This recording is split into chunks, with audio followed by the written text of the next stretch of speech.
मेरी screen share हो रही होगी आप लोगों को? Yes ma'am. ठीक है। आज का लेक्चर 2 जो है कल हमने जो पढ़ा था, मैं कल का रिव्यू थोड़ा सा कर देती हूँ। कल हमने जो है इलेक्ट्रिक चार्ज पढ़ा था कि इलेक्ट्रिक चार्ज क्या होता है, और फिर हमने उसकी प्रॉपर्टीज देखी थी कि वो क्वांटाइज्ड भी होता है, वो ट्रांसफरेबल भी होता है। कि अगर आप दो मटेरियल को, अगर एक मटेरियल आपके पास एक ऑब्जेक्ट चार्ज है और एक ऑब्जेक्ट अनचार्ज है, तो अगर कोई बॉडी चार्ज है, अगर आप उसको किसी अनचार्ज बॉडी के ऊपर अगर रब करेंगे तो उसका चार्ज जो है ट्रांसफर हो जाएगा। अगर फॉर एग्जाम्पल वो चार्ज बॉडी अगर पॉजिटिव है तो वो अपने इलेक्ट्रॉन्स को ट्रांसफर करेगी अनचार्ज बॉडी पे, और अगर वो बॉडी चार्ज है विद एक्सेस ऑफ इलेक्ट्रॉन्स तो वो तब भी अपने जो है इलेक्ट्रॉन्स को ट्रांसफर करेगी।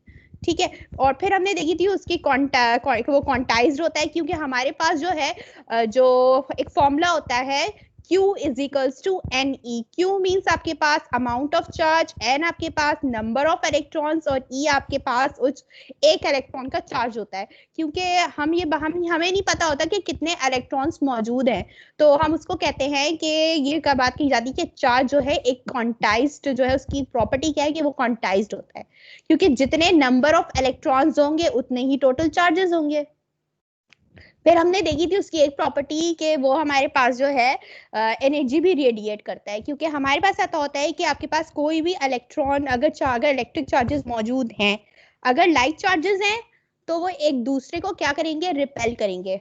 उनके दरमियान जो फोर्स ऑफ अट्रैक्शन होगी वो क्या होगी, वो एक दूसरे को रिपेल कर रहे होंगे। लेकिन अगर अनलाइक चीजें होंगी, जैसे दो चार्जेस हैं, एक पॉजिटिव है एक नेगेटिव है, इसकी एक एग्जांपल मैंने बेस्ट एग्जांपल कैसे दी थी कि अगर फर्ज कर दीजिए आपके पास न्यूक्लियस है और न्यूक्लियस के गिर्द जो है ऑर्बिट में इलेक्ट्रॉन रिवॉल्व कर रहा है, तो जो इलेक्ट्रॉन आपके ऑर्बिट से ज्यादा नजदीक है, अब देखिए इलेक्ट्रॉन का चार्ज क्या होता है, नेगेटिव होता है, और न्यूक्लियस में मौजूद जो प्रोटॉन्स होते हैं वो पॉजिटिव होते हैं। अपने माइक्स बंद रखिए, अपने माइक्स बंद रखिए।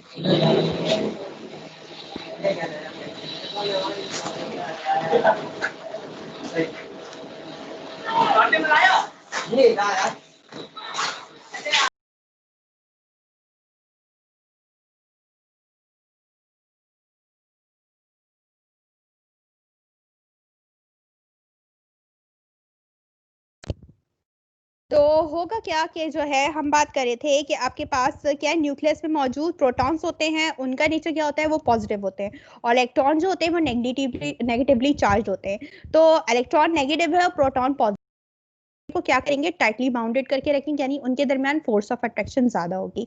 और एक इलेक्ट्रॉन यानी एक चार्ज और एक दूसरा चार्ज पॉजिटिव है, अगर नेगेटिव और पॉजिटिव जितना एक दूसरे के करीब होते हैं उतना ही उनके दरमियान फोर्स ऑफ अट्रैक्शन ज्यादा होती है, स्ट्रांग होती है, और जितना वो फासले पर होंगे उनके दरमियान फोर्स ऑफ अट्रैक्शन क्या होगी, कम होगी। अच्छा, अगर बात आती है कि आपके पास अगर चार्जेस हैं, पॉजिटिव है दोनों या फिर दोनों नेगेटिव है, तो दोनों के दरमियान जो फोर्स होगी वो रिपल्सिव होगी, यानी एक दूसरे को दूर धकेलेंगे, और एक दूसरे की तरफ बढ़ेंगे नहीं बल्कि एक दूसरे को दूर धकेलेंगे, यानी उनकी जो डायरेक्शन है मूव करने की ऑपोजिट डायरेक्शन में मूव करेंगे। एक राइट साइड पे चला जाएगा, एक लेफ्ट साइड पे चला जाएगा। अगर दोनों का नेचर क्या है, दोनों आपके पास पॉजिटिव है या दोनों नेगेटिव है। ठीक है। फिर हम देख रहे थे कि हमारे पास इलेक्ट्रॉन जो है इलेक्ट्रॉन की चार्ज पार्टिकल एनर्जी रेडिएट करता है।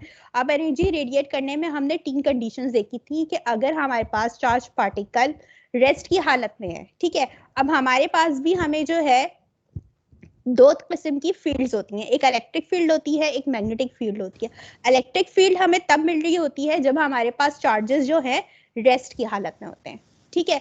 तो जब चार्ज मूव नहीं कर रहा, रेस्ट की हालत में है, तो इसका मतलब है उस वक्त वहां पर इलेक्ट्रिक फील्ड तो क्रिएट हुई है, लेकिन उसकी वेलोसिटी क्या है यानी स्पीड क्या है, 0 है। फिर हम जाते हैं कि इलेक्ट्रॉन जो है अब रिवॉल्व कर रहा है, उसका मोशन क्या है, एक्सेलरेट कर रहा है, यानी अपने एक सर्कुलर ऑर्बिट में वो मूव कर रहा है, लेकिन उस वक्त उसकी स्पीड क्या है, कांस्टेंट है। अच्छा, अब वो मूव कर रहा है तो वहां पर इलेक्ट्रिक फील्ड तो पहले से ही मौजूद थी, अब क्या हुआ, इलेक्ट्रॉन के मूव करने से मैग्नेटिक फील्ड भी क्रिएट हो गई। मैग्नेटिक फील्ड क्रिएट हुई, फिर हमने क्या किया कि अब जो है फॉर एग्जाम्पल मैंने कहा उस वक्त इलेक्ट्रॉन मूव तो कर रहा है लेकिन उसकी स्पीड क्या है, कांस्टेंट है, तो उस वक्त भी क्या है, अब वो एनर्जी रेडिएट नहीं कर रहा, यानी रेडिएशन उसमें से एमिट आउट नहीं हो रहे इन फॉर्म ऑफ एनर्जी। फिर अगर फॉर एग्जांपल इलेक्ट्रॉन जंप करके किसी हायर एनर्जी लेवल में जाता है और हायर एनर्जी लेवल से वापस वो लोअर एनर्जी में ला आता है, तो क्या करेगा, तो पहले तो वो गया, उसने एनर्जी को एब्जॉर्ब किया, अब वो हायर लेवल में जाकर वापस आना चाह रहा है, तो अब वो क्या करेगा, एनर्जी को रिलीज करेगा। वो जो एनर्जी रिलीज होगी वो इन फॉर्म ऑफ रेडिएशन होगी। उस वक्त क्या होगी, उसकी स्पीड चेंज हो जाएगी, तभी वहां पर क्या होगा, रेडिएशन इमिट आउट होगा। फिर हमने प्रॉपर्टीज देखी थी कि इलेक्ट्रिक फोर्स क्या होती है, इलेक्ट्रिक फील्ड क्या होती है। जैसे फॉर एग्जांपल मेरे पास एक चार्ज है, उस चार्ज के सराउंडिंग से बहुत सारे और मजीद चार्जेस होंगे, ठीक है। अब वो चार्जेस क्या करेंगे, उस एक चार्ज से क्या करेंगे, उनके दरमियान फोर्स क्रिएट होगी, क्योंकि अब हमें नहीं पता कि उस चार्ज के एतराफ में जो चार्जेस मौजूद हैं उनका नेचर क्या है, पॉजिटिव है, नेगेटिव है, बहुत सारे होते हैं। क्योंकि देखो हम भी होते हैं ना, अगर आप हो तो आपके इर्द गिर्द भी बहुत सारे चार्जेस होते हैं आपके एटमॉस्फेयर में, लेकिन आपको दिख नहीं रहते हो, तो उनके दरमियान भी, आपके और उनके दरमियान भी एक ना एक जो है फील्ड क्रिएट होती है। अगर अब हमने ये बात की तो उसकी उस तरफ यही होता है कि वहां पर उस रीजन में क्या होता है कि फोर्स के क्रिएट होने से वहां पर इलेक्ट्रिक फील्ड भी क्रिएट होती है। और फिर हमने ये भी बात की थी कि आपके पास जो फील्ड, जो फोर्स की डायरेक्शन होती है वो ही एग्जैक्टली फील्ड की डायरेक्शन होती है। मैंने कहा था सब अपने माइक ऑफ रखेंगे, लेकिन बार बार जो है माइक सब अपने ऑन कर रहे हैं, मुझे मुसलसल आवाज आ रही है किसी ना किसी की।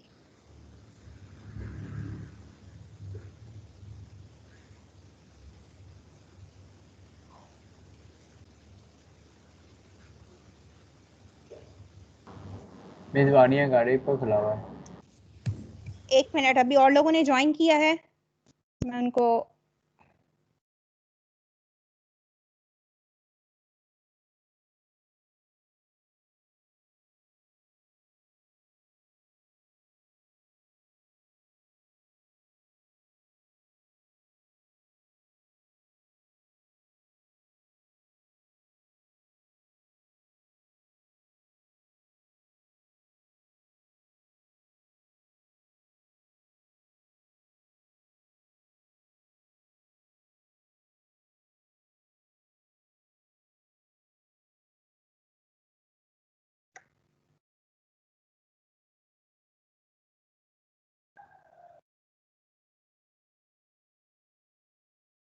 क्या बटन अंदर अंदर जाता है।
बेटा एक दफा अगर आप लोग आ जाए तो बार बार जाए मत, मेरे लिए जो है बार बार करना मुश्किल होगा आप लोगों को एंटर। मैम अगर नेट का इशू हो जाए, नेट का इशू हो जाए तो वो और अलग बात है। Okay ma'am. ठीक है, हम बात कर रहे थे उसकी प्रॉपर्टीज की, फिर हमने इलेक्ट्रिक फील्ड की बात की थी, फिर हमने कुछ न्यूमेरिकल्स देखे थे इलेक्ट्रिक फील्ड के, फिर हमने जो है बात की थी electric field due to a point charge. यानी मैं आपसे वही बात कर रही हूँ कि एक चार्ज रखा है और मैं बात कर रही हूँ कि उससे दूर एक और चार्ज रखा है। अब अगर फॉर एग्जाम्पल एक चार्ज दूसरे चार्ज पे क्या होगा, फोर्स लगा रहा होगा। अच्छा, अब मैंने जब आपसे इलेक्ट्रिक फील्ड की बात की थी तो इलेक्ट्रिक फील्ड की हमारे पास डेफिनेशन दो होती है।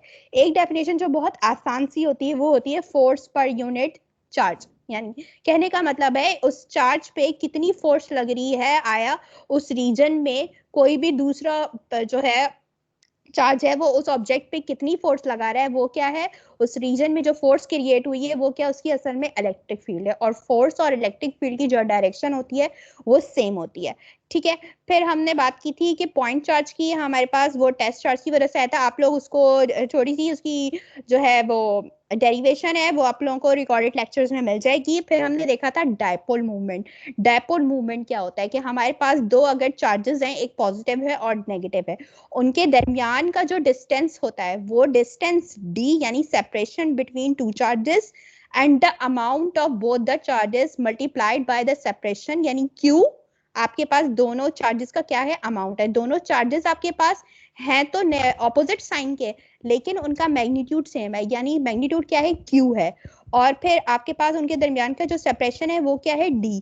तो q को हम d से मल्टीप्लाई करें तो हमें मिलता है डायपोल मूवमेंट। ठीक है, और डायपोल मूवमेंट की d डायरेक्शन जो होती है वो हमारे पास टुवर्ड्स द पॉजिटिव चार्ज होती है, यानी वही डायरेक्शन होती है जो हमारे पास असल में फोर्स की और इलेक्ट्रिक फील्ड की डायरेक्शन हो रही होती है। ये सारी चीजें हमने देखी थी और कुछ न्यूमेरिकल्स इसके देखे थे, और हमने वहां पर डिस्कस किया था कूलम्स लॉ भी। ठीक है, कूलम्स लॉ को हमने जो है फिर रिलेट करवाया था लॉ ऑफ ग्रेविटेशन से भी। लॉ ऑफ ग्रेविटेशन क्या कह रहा होता है हमारे पास कि लॉ ऑफ ग्रेविटेशन में हमारे पास दो बॉडीज होती हैं, उनके मासेस होते हैं। अगर दो बॉडीज एक दूसरे पे जितने भी फासले पे रखी हैं तो उन दोनों बॉडीज का जो मास है उसका प्रोडक्ट जो होता है वो डायरेक्टली प्रोपोर्शनल होता है फोर्स के, और जो है जो उनके दरमियान का डिस्टेंस है उस डिस्टेंस का स्क्वायर इनवर्सली प्रोपोर्शनल होता है फोर्स के। और जब हमने इक्वेशन को इक्वेट करवाया था तो वहां से भी हमें एक कांस्टेंट मिला था, तो हमें ये पता चला था कि फोर्स जो है हमारे पास कब ज्यादा होती है, जब आपके पास दो ऑब्जेक्ट के दरमियान डिस्टेंस कम हो।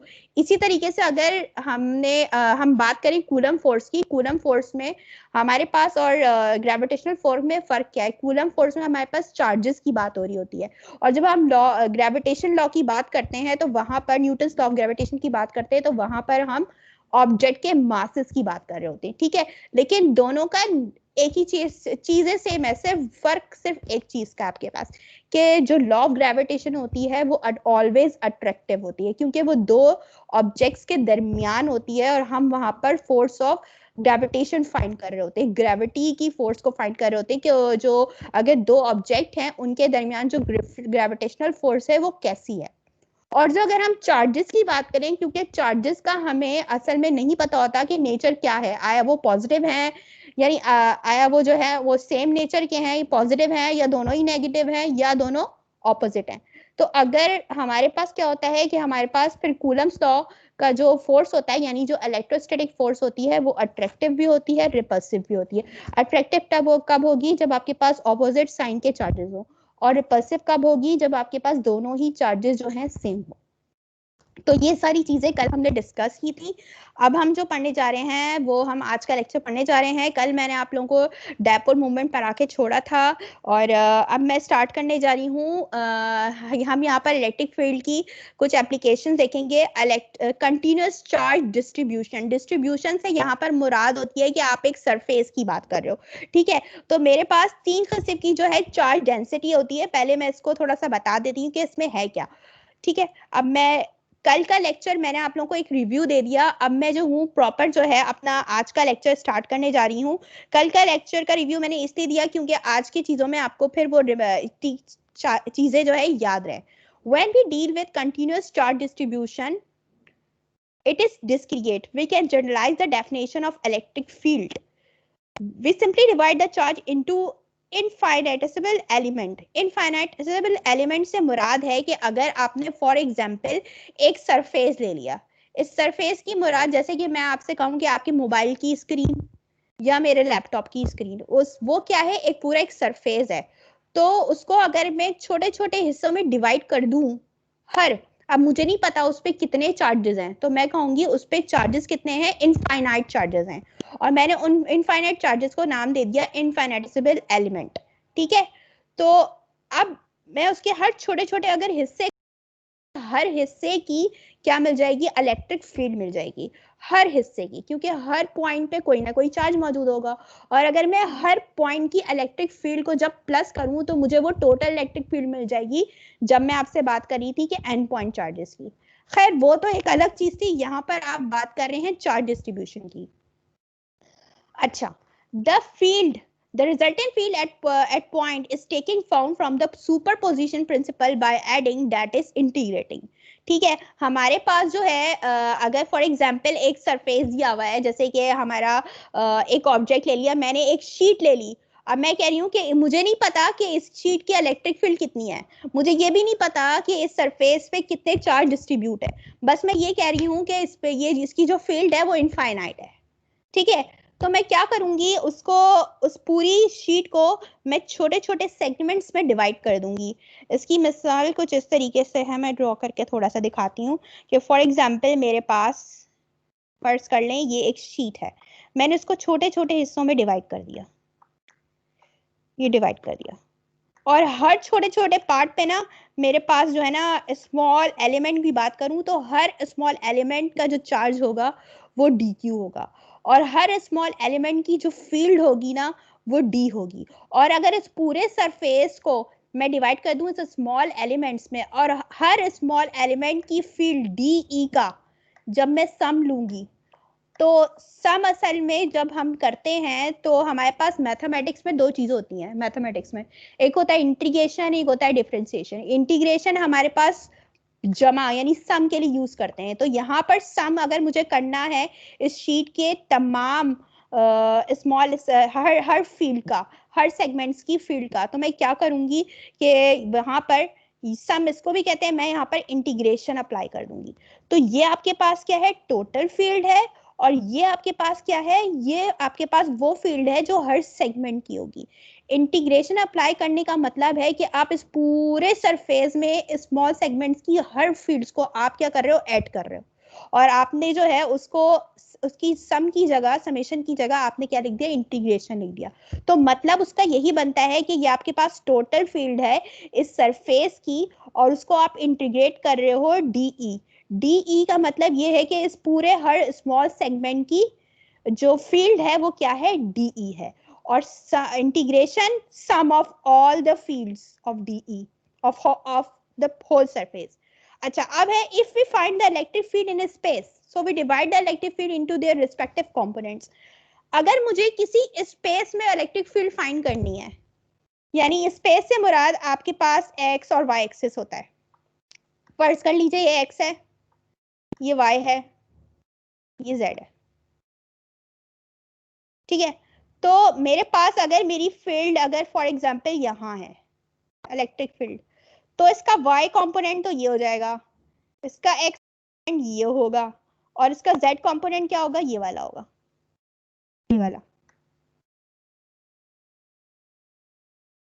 तो कुछ इस तरीके से ये फील्ड क्रिएट होगी। अच्छा, ये सिर्फ बताने का एक मकसद था कि हमारे पास अगर हम कभी भी स्पेस में बात कर रहे होते हैं तो स्पेस हमारे पास 3D डायमेंशनल भी होती है, यानी एक्स वाई जेड एक्सिस भी होते हैं, और 2 डायमेंशनल भी होती है। और इलेक्ट्रिक फील्ड जो कि एक वेक्टर क्वांटिटी है, तो वेक्टर क्वांटिटी को हमेशा हम क्या करते हैं, उसके कंपोनेंट्स में रिजॉल्व करते हैं।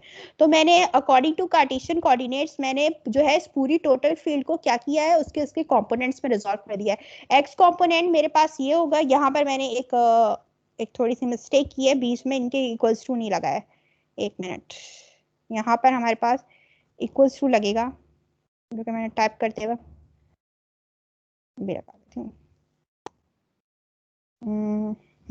अब ओके। यहाँ पर जो है ये आपके पास एक्स कंपोनेंट है इलेक्ट्रिक फील्ड का, ये वाई कंपोनेंट है, ये z कंपोनेंट है, यानी मेरे पास उस डायरेक्शन में z कंपोनेंट पे बनने वाली जितनी भी फील्ड्स होंगी उन तमाम का सम z कंपोनेंट का। To find the electric field of a continuous charge distribution we choose a arbitrary element. अब जो ऑर्बिटरी एलिमेंट्स होते हैं ना, हमें उनका नहीं पता होता कि वो कहीं भी हम किसी भी बात कर सकते हैं। ऑर्बिटरी एलिमेंट्स की मुराद है कि आप कोई भी चीज ऐसी चीज चूज कर सकते हो कि आपने कोई कांस्टेंट चीज नहीं रखी हुई कि आपके पास कैसा होगा आपका सरफेस, आया वो शीट होगा, वो पेपर होगा, या स्फेयर होगा, या कोई स्क्वायर होगा, या कोई बॉक्स होगा। ठीक है, अब आपने अगर कोई एलिमेंट आपने अगर कोई सरफेस दिया, फॉर एग्जांपल मैंने आपसे इस सरफेस की बात की थी कि उसके चार्ज एलिमेंट को नाम क्या दिया मैंने, dq, treated as a point charge. अब वो ये जो चार्ज है dq किस तरीके से ट्रीट होगा, as a point charge treat होगा। और मुझे याद है कि मेरे पास जो पॉइंट चार्ज था उसकी जो फील्ड मेरे पास आई थी, पॉइंट चार्ज की जो फील्ड मेरे पास आई थी वो आई थी आपके पास 1/4 pi epsilon naught Q upon R square. ठीक है, ये मेरे पास आई थी। ये मेरे पास electric field due to a point charge आई थी, यानी एक पॉइंट चार्ज की अगर मैं बात करूं तो मेरे पास उसकी इलेक्ट्रिक फील्ड क्या आई थी, ये आई थी।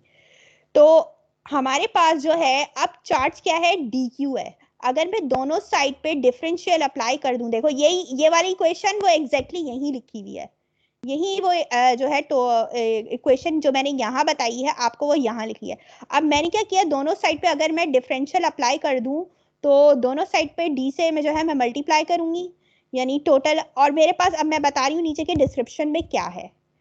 अच्छा, मैंने क्या किया, इस जो पॉइंट चार्ज वाली जो ये मेरे पास electric field due to point charge थी, मैंने दोनों साइड पे जो है क्या कर दिया, डिफरेंशियल अप्लाई कर दिया, तो मेरे पास ये चीज आ गई।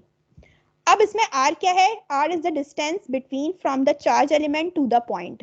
यानी फॉर एग्जांपल मेरे पास ये चार्ज है और यहाँ एक पॉइंट की बात कर रही हूँ, तो यहाँ से यहाँ तक इसकी इस पॉइंट चार्ज की इलेक्ट्रिक फील्ड कितनी होगी, और इनके अंदर ये पॉइंट है, ये पॉइंट P है और ये चार्ज है आपके पास Q।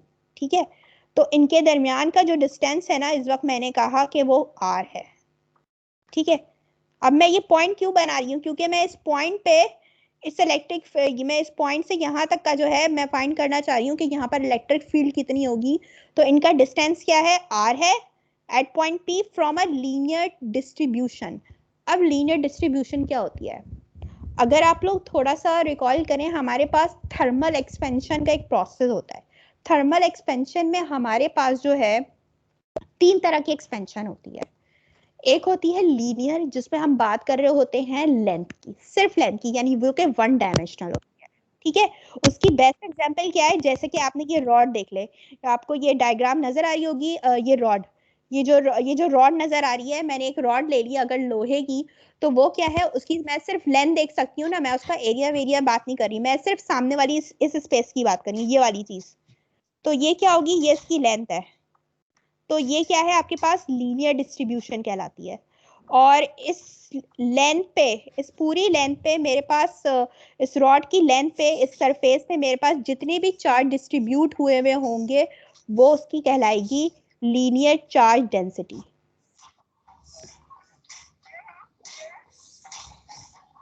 अपना माइक आप लोग ऑफ कीजिए।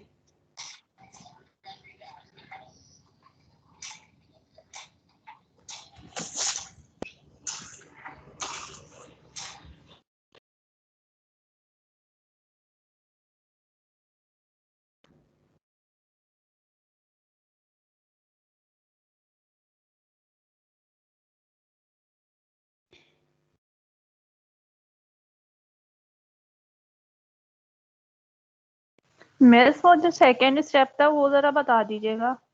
1 मिनट में बता रही हूँ बेटा, ये जो आ रहे हैं ना स्टूडेंट, उनको एंट्री भी देनी है, क्योंकि ये अटेंडेंस इनकी काउंट होगी ना।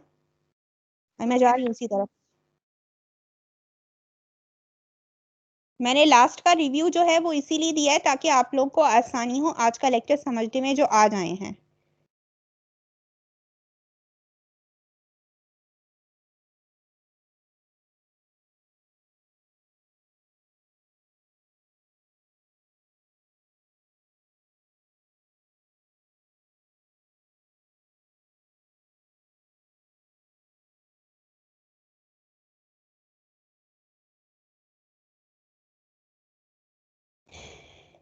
ठीक है, अभी तो जो मैंने बताया वो तो समझ आया होगा कि क्या है। ठीक है, अब हम बात कर रहे थे, अब हम बात कर रहे थे, अब कंटिन्यूअस चार्ज डिस्ट्रीब्यूशन की बात कर रहे थे, तो हम ये देखेंगे कि चार्ज कितने तरीके से डिस्ट्रीब्यूट होता है। वो डिपेंड करता है आपके पास सरफेस पे। अगर मैं बात कर रही हूँ लीनियर चार्ज डेंसिटी की, तो मेरे पास वहां पर सिर्फ आ जाती है लेंथ। यानी फॉर एग्जाम्पल मैंने आपसे अगर बात कर ली, सिर्फ मैंने एक रॉड ले ली, ठीक है, तो उस रॉड की जो लेंथ है, तो उस रॉड पे जितने भी चार्जेस डिवाइड हुए हुए होंगे, ठीक है, तो वो क्या होगा आपके पास, लीनियर चार्ज डेंसिटी। क्योंकि मैं किसकी बात कर रही हूँ, एक डायमेंशन की बात कर रही हूँ। ये अगर डायग्राम अगर आपको नजर आ रही है, ये रॉड की डायग्राम है, ये मैंने इमेज शेयर किया हुआ है, और ये जो है सिर्फ एक छोटा सा पार्ट इन्होंने लिया हुआ है, ये वाला। इस छोटे से पार्ट की जो है, ये जो स्मॉल सेगमेंट बनाया हुआ है, इसकी जो है इसने लेंथ को नाम दिया है dl। और अगर मैं इस पूरी रॉड की लेंथ लूंगी तो वो क्या हो जाएगी l। ठीक है, तो अगर मैं इस रॉड के हर लेंथ के छोटे छोटे स्मॉल सेगमेंट्स के हिस्से बना दूं तो वो हर स्मॉल सेगमेंट किसके इक्वल होगा, dl के। और अगर मैं यहाँ पर इंटीग्रल अप्लाई कर दूं तो वो टोटल किसके बराबर होगा, बिल्कुल l के बराबर होगा। क्योंकि इंटीग्रेशन मुझे क्या दे रहा है, इंटीग्रेशन असल में मुझे तमाम लेंथ का तमाम स्मॉल सेगमेंट का सम दे रहा है। ठीक है, अब लीनियर चार्ज डेंसिटी क्या होती है, लीनियर चार्ज डेंसिटी को हम जो है सिंबल उसके लिए यूज करते हैं लैम्डा का। और लीनियर चार्ज डेंसिटी हमारे पास बराबर होती है Q अपॉन L के। Q आपके पास चार्ज और L आपके पास लेंथ है रॉड की। ठीक है, अगर आपके पास लैम्डा कांस्टेंट हो, इसका मतलब है आपके पास जो चार्जेस जो उस रॉड पे जो है डिस्ट्रीब्यूट हुए हुए, असल में वो यूनिफॉर्मली डिस्ट्रीब्यूट हुए, तो हमारे पास जो लीनियर चार्ज डेंसिटी होगी वो कांस्टेंट होगी। ठीक है, ये हो गई आपके पास वन डायमेंशनल यानी लीनियर चार्ज डेंसिटी। अब मैं जाऊंगी आपके पास सरफेस चार्ज डेंसिटी की तरफ। अच्छा, एक मैंने एक चीज की है यहाँ पर, मेरे पास जो है, अगर आपको यहाँ दिख रहा है dq मेरे पास बराबर है, यहाँ पर मैंने इसको s को चेंज करेंगे dl से। ठीक है, मैंने आगे बताया भी होगा, नहीं मैंने नहीं, शायद मैंने नहीं बताया। अच्छा, यहाँ मैंने s लिखा हुआ है, s असल में आपके पास वो लेंथ को ही शो कर रहा है, तो कंफ्यूज मत होइएगा। s जो है ना, ये जो ds है असल में dl ही है। ठीक है, तो मेरे पास अगर यहाँ पर देखें, मैंने यहाँ पर क्या किया, यहाँ पर मैंने अभी चेंज नहीं किया है, लेकिन मेरे पास यहाँ पर शो क्या हो रहा था, dq बराबर है लेंडा ds के। ठीक है, तो लेमडा मेरे पास किसके बराबर है, Q अपॉन L के बराबर है। तो नेक्स्ट पेज पे जो ये इक्वेशन है उसमें लैम्डा को मैंने जो है रिप्लेस किससे किया है, Q अपॉन L से। ठीक, तो ये मेरे पास लीनियर चार्ज डेंसिटी में मेरे पास चार्ज एलिमेंट कैसे होगा, ये उसकी इक्वेशन है। अब मैं जा रही हूँ सरफेस चार्ज डेंसिटी की। सरफेस चार्ज डेंसिटी की मैंने आपसे क्या बात की कि फॉर एग्जांपल मेरे पास शीट है या कोई पेपर है, स्क्वायर फॉर्म में लिया हुआ है। ठीक है, तो अब ये पूरी शीट है, मैंने सिर्फ उसका एक स्मॉल सेगमेंट ले लिया है। ठीक है, अब इस स्मॉल सेगमेंट की बात कर रही हूँ मैं, एरिया है ये। ठीक है, अब इस स्मॉल सेगमेंट पे मेरे पास जितने भी चार्जेस डिवाइड हो, चार्जेस डिस्ट्रीब्यूट हुए हुए होंगे। ठीक है, मैं एक एरिया की अगर मैं बात कर रही हूँ तो charge per unit area is called surface charge density. क्योंकि आप किसकी बात कर रहे हैं, सरफेस एरिया की बात कर रहे हैं। आपने जो है एक शीट ले लिया, अब शीट का आप ऊपर वाला हिस्सा देख रहे हैं यानी उसका सरफेस देख रहे हैं, यानी उसकी सतह देख रहे हैं।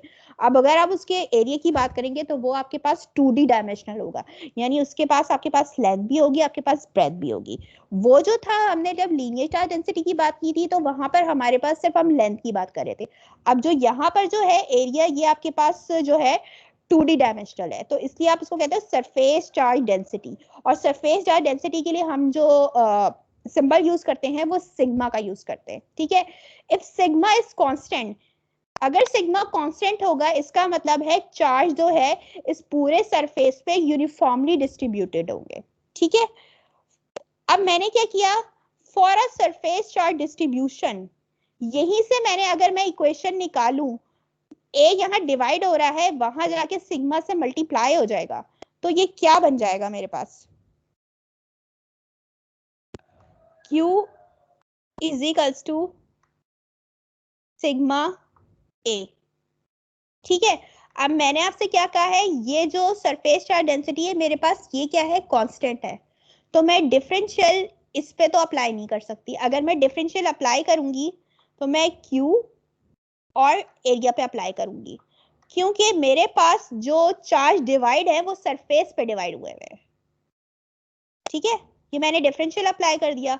अब और ये जो सिग्मा है, ये देखिए ये इक्वेशन मेरे पास कहाँ लिखी है, यहाँ लिखी हुई है।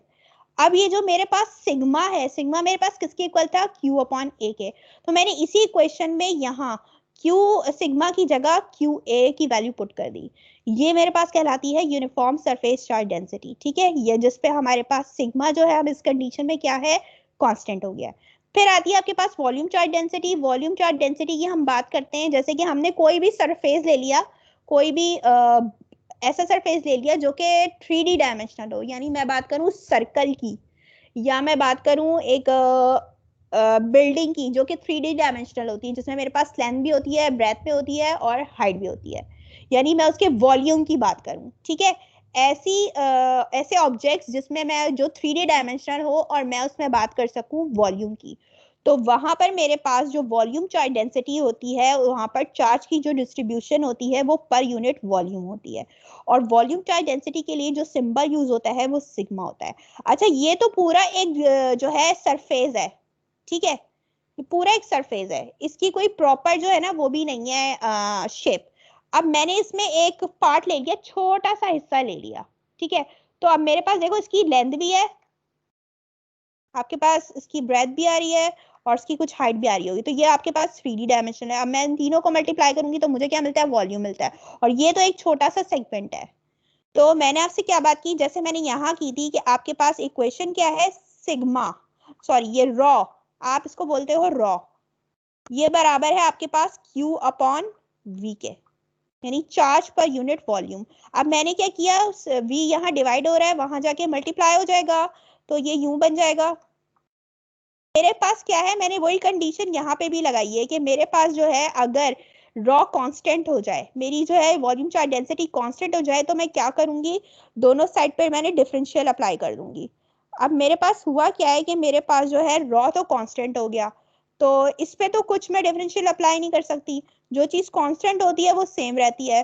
तो रॉ को तो मैं एज इट इज उतार लूंगी और वॉल्यूम का डिफरेंशियल ले लूंगी, कि क्योंकि मैं अगर एक सरफेस की बात कर रही हूँ तो मैंने उस एक सरफेस को स्मॉल सेगमेंट्स में डिवाइड किया है, तो उसका हर स्मॉल सेगमेंट का वॉल्यूम मेरे पास होगा डीवी, ठीक है। और उस स्मॉल सेगमेंट्स का जो वॉल्यूम डीवी है, उस पूरे सरफेस जो है जो चार्ज होगा वो डी क्यू होगा।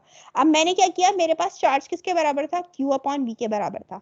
तो मैंने क्या किया कि मेरे पास यहाँ जो इक्वेशन में सिग्मा आ रहा है, मैंने उसकी जगह क्यू अपॉन वी पुट कर दिया। ये मेरे पास होता है वॉल्यूम चार्ज डेंसिटी। तो मेरे पास चार्ज डिस्ट्रीब्यूशन कितनी तरह की आ गई, 3 तरह की आ गई। एक मेरे पास आ गए लीनियर चार्ज डेंसिटी, जो कि बराबर होती है, जिसको हम लैम्डा से डिनोट करते हैं, और वो बराबर होती है चार्ज पर यूनिट लेंथ के, ठीक है। अब लेंथ कोई भी हो सकती है, हम उसको कोई भी नाम दे सकते हैं, डिपेंड करता है कि आपने सपोज क्या किया। जरूरी नहीं है हमेशा वो एल ही हो, वो कुछ भी हो सकती है, वो एच भी हो सकती है, ए भी हो सकती है, आर भी हो सकती है, वो एस भी हो सकती है, ठीक है। लेकिन वो पूरी टोटल जो है वो लेंथ होगी।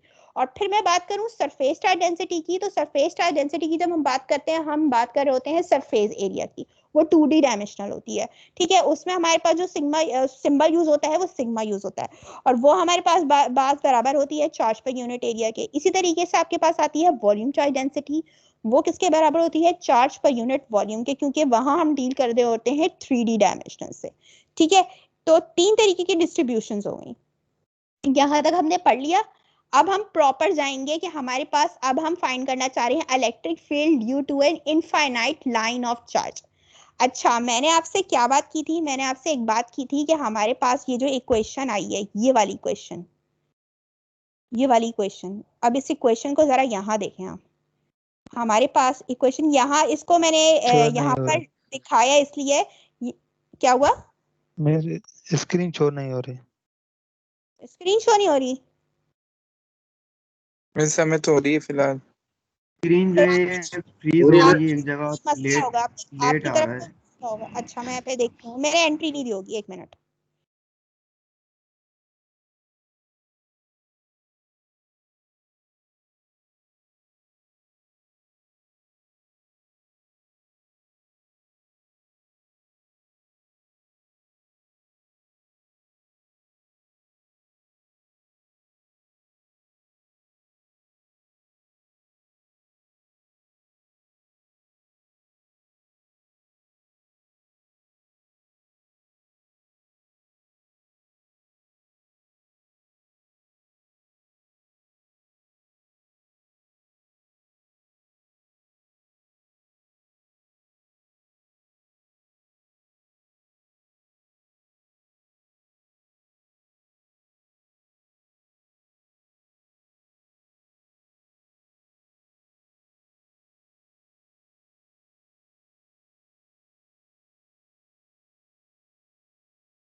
अब शो हो रही है स्क्रीन, ठीक है। हमारे पास जो पॉइंट ओ चार्ज मैम, की, यस मैम शो हो रही है। ठीक है, अब बिल्कुल अब सबके माइक ऑफ हो जाने चाहिए, ठीक है, अब हम फाइंड करने जा रहे हैं electric field due to a infinite line of charge. अब देखिए बात आ गई लाइन की, इसका मतलब है हम यहाँ बात करेंगे सरफेस, सॉरी हम यहाँ बात करेंगे लीनियर चार्ज डेंसिटी की, क्योंकि हम क्या बात कर रहे हैं, एक लाइन की बात कर रहे हैं, हम एक लाइन की बात कर रहे हैं। हम ये बात करना चाह रहे हैं कि उस लाइन पर जो है कितने जो है, जैसे फॉर एग्जांपल ये मैंने एक लाइन ड्रॉ कर दी, तो इस लाइन ऑफ चार्ज पे, इस लाइन पे फॉर एग्जांपल, अब वो लाइन कोई रॉड भी हो सकती है, वो कुछ भी हो सकता है, लेकिन जब मैं लाइन की बात कर रही हूँ तो इसका मतलब है वो वन डायमेंशनल है। तो मैं कह रही हूँ कि अब इस फाइनाइट लाइन पे कितने चार्ज, जो चार्ज डिस्ट्रीब्यूट हुए हुए हैं, उनकी इलेक्ट्रिक फील्ड मेरे पास क्या होगी, electric field due to an infinite line of charge. This figure is for an infinite line of charge whose linear charge density has the constant value. अब मैंने आपसे क्या बात की थी, मैंने आपसे बात की थी कि हमारे पास बात हो रही है लाइन ऑफ चार्ज की, तो इसका मतलब है वहां में देखिए देखिए यहाँ पर आ भी गया, हम किसकी बात कर रहे हैं, लीनियर चार्ज डेंसिटी। अगर मैं यहाँ लिख देती इनफाइनाइट सरफेस ऑफ चार्ज, ठीक है, तो यहाँ मैं बात करती ही फिर सरफेस चार्ज डेंसिटी की, ठीक। फिर मैंने बात की कि मेरे पास जो है, जो लीनियर चार्ज डेंसिटी है वो कांस्टेंट है। The magnitude of the field distribution DE due to a charge element DQ। अच्छा, अब मैग्नीट्यूड की मैं बात करने जा रही हूँ, नीचे मेरे पास इक्वेशन लिखी है, लेकिन उससे पहले मेरे पास, मैं ये बात जानती हूँ कि मेरे पास जो DQ होता है वो इक्वल होता है लैम्डा DS के। DS असल में ना मेरे पास DL ही होता है, ठीक है। अब डायग्राम पे डिपेंड करता है कि मेरे पास क्या है। अब आप ये देखिए, ये एक लाइन ऑफ चार्ज यानी एक रॉड है, और इस पूरे की जो लेंथ है ना, उसने उस लेंथ को क्या नाम दिया है, Z का। ये मेरे पास Z एक्सिस है, ये वाला जो पार्ट है मेरे पास ये Z एक्सिस है, ये वाला मैंने कहा है कि मेरे पास ये Y एक्सिस है, और ये वाला जो हिस्सा है ये मेरे पास क्या है, X एक्सिस है। अब फॉर एग्जाम्पल मेरे पास, मैं ये वाला हिस्सा ले लेती हूँ, मैंने इस हिस्से की बात की कि मेरे पास, मैं ये चार्ज, इस चार्ज की बात कर रही हूँ, मैंने इस स्मॉल पार्ट को ले लिया इस लेंथ के, इस पूरे रॉड की लेंथ क्या है, Z है। अब मैंने क्या किया, मैंने सिर्फ एक स्मॉल छोटा सा पार्ट ले लिया, उस स्मॉल छोटे से पार्ट की लेंथ क्या हो जाएगी, DZ हो जाएगी। मैंने आपसे क्या बात की थी कि हमारे पास अगर टोटल लेंथ L है, और मैं उस पूरी रॉड की लेंथ को, जो पूरी रॉड को मैं स्मॉल सेगमेंट में डिवाइड कर दूं, तो उस हर सेगमेंट की जो लेंथ होगी वो क्या हो जाएगी, DL हो जाएगी। और मैं अगर उसी DL का जो इंटीग्रल ले लूं तो वो किसके बराबर हो जाएगा, इसके बराबर हो जाएगा। इसी तरीके से यहाँ पर अगर मैं बात करूं इस लाइन की यानी इस रॉड की, तो इस पूरी की जो लेंथ है वो Z है, और अगर मैं इसको स्मॉल सेगमेंट में डिवाइड कर रही हूँ तो स्मॉल सेगमेंट का जो इंटीग्रल होगा वो बराबर होगा इसके, ठीक है। तो ये स्मॉल सेगमेंट है, अगर मैंने इसको स्मॉल सेगमेंट्स में डिवाइड कर दिया और तमाम स्मॉल सेगमेंट का अगर मैंने सम ले लिया, तो वो इस पूरी रॉड की टोटल लेंथ के इक्वल होगा, ठीक है। अभी मैंने सिर्फ छोटा सा ये पार्ट लिया है, और मैं इसको कह रही हूँ कि ये वाली चीज क्या है, मेरे पास Z के बराबर है। अब यहाँ आ जाइए इक्वेशन की तरफ, कि DQ मेरे पास क्या है, लैम्डा DS है। अब मेरे पास DE क्या था, DE पीछे से मैं पढ़कर आई हूँ कि मेरे पास जो DE का फॉर्मूला है फॉर अ पॉइंट चार्ज, वो बराबर होता है 1/4 pi epsilon not DQ upon R square. DQ क्योंकि मेरे पास मैंने एक स्मॉल छोटा सा सेगमेंट लिया है, तो उस छोटे से स्मॉल सेगमेंट में जो चार्ज की डिस्ट्रीब्यूशन होगी वो क्या होगी, DQ होगी, ठीक है। फिर मैंने क्या किया कि अगर आप देखें, अब मैं फाइंड करना चाह रही हूँ कि due to infinite line of charge, लेकिन मुझे कुछ ना कुछ क्या करना पड़ेगा, सपोजिशन करनी पड़ेगी। अब मैं चाह रही हूँ कि मेरे पास ये चार्ज मौजूद है, और मैं इसकी फील्ड मालूम करने चाह रही हूँ कि इसकी फील्ड इस पॉइंट पे कितनी होगी, इस पॉइंट पे कितनी होगी। तो मैंने क्या किया, यहाँ से यहाँ तक का डिस्टेंस ड्रॉ कर लिया, वो डिस्टेंस क्या है, मेरे पास R है, ठीक है। अब आप ये देखो,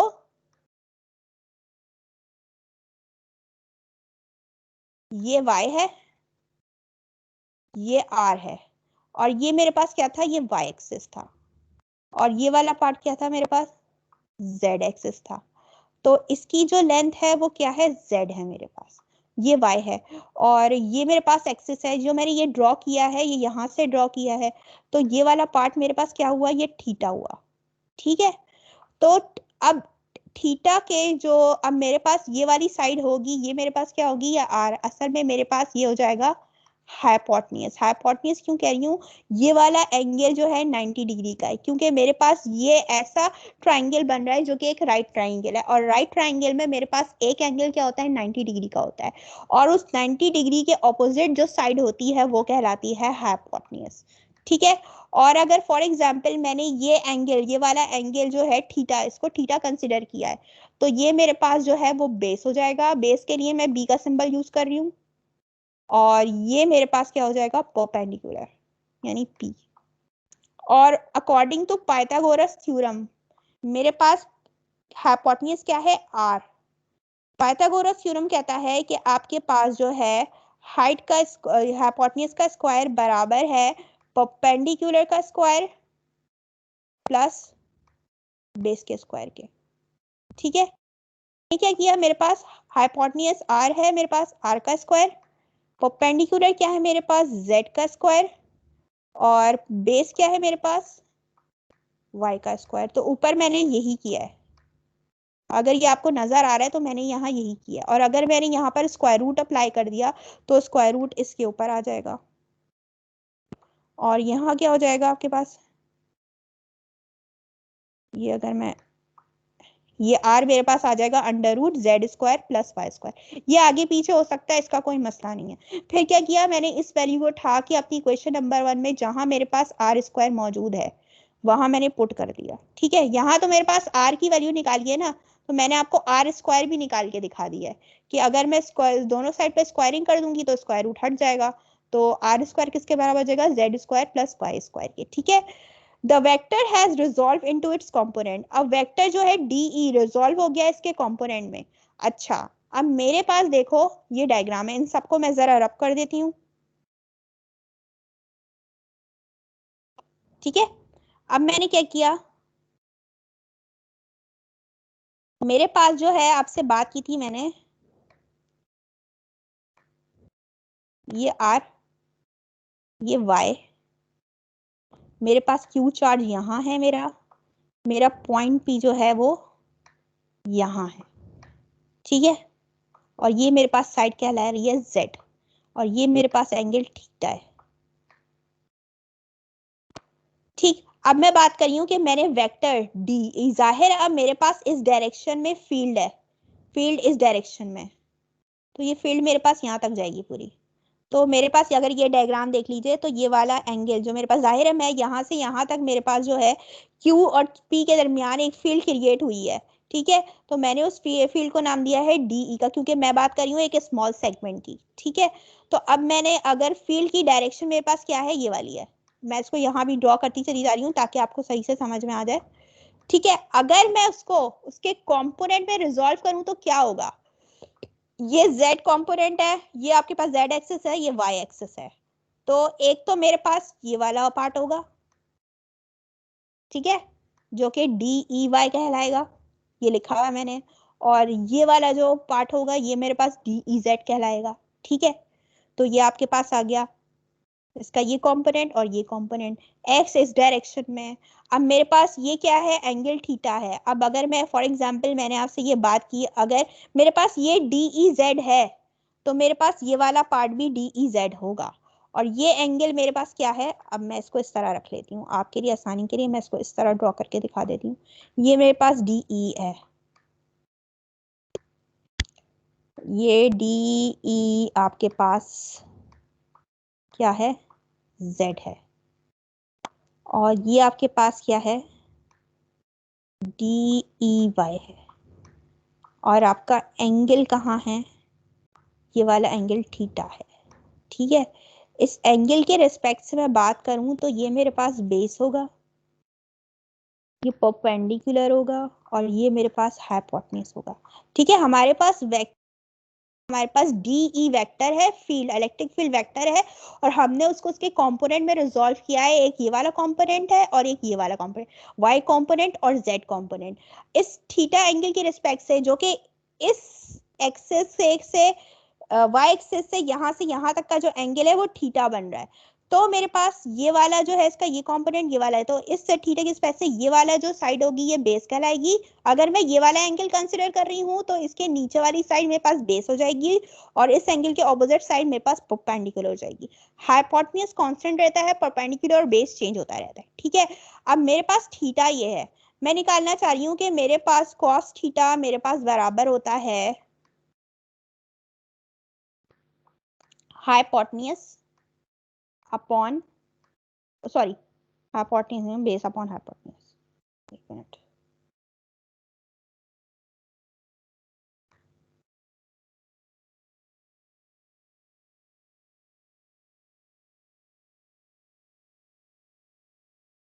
ये मेरे पास बराबर होता है बेस अपॉन हाइपोटेन्यूज के।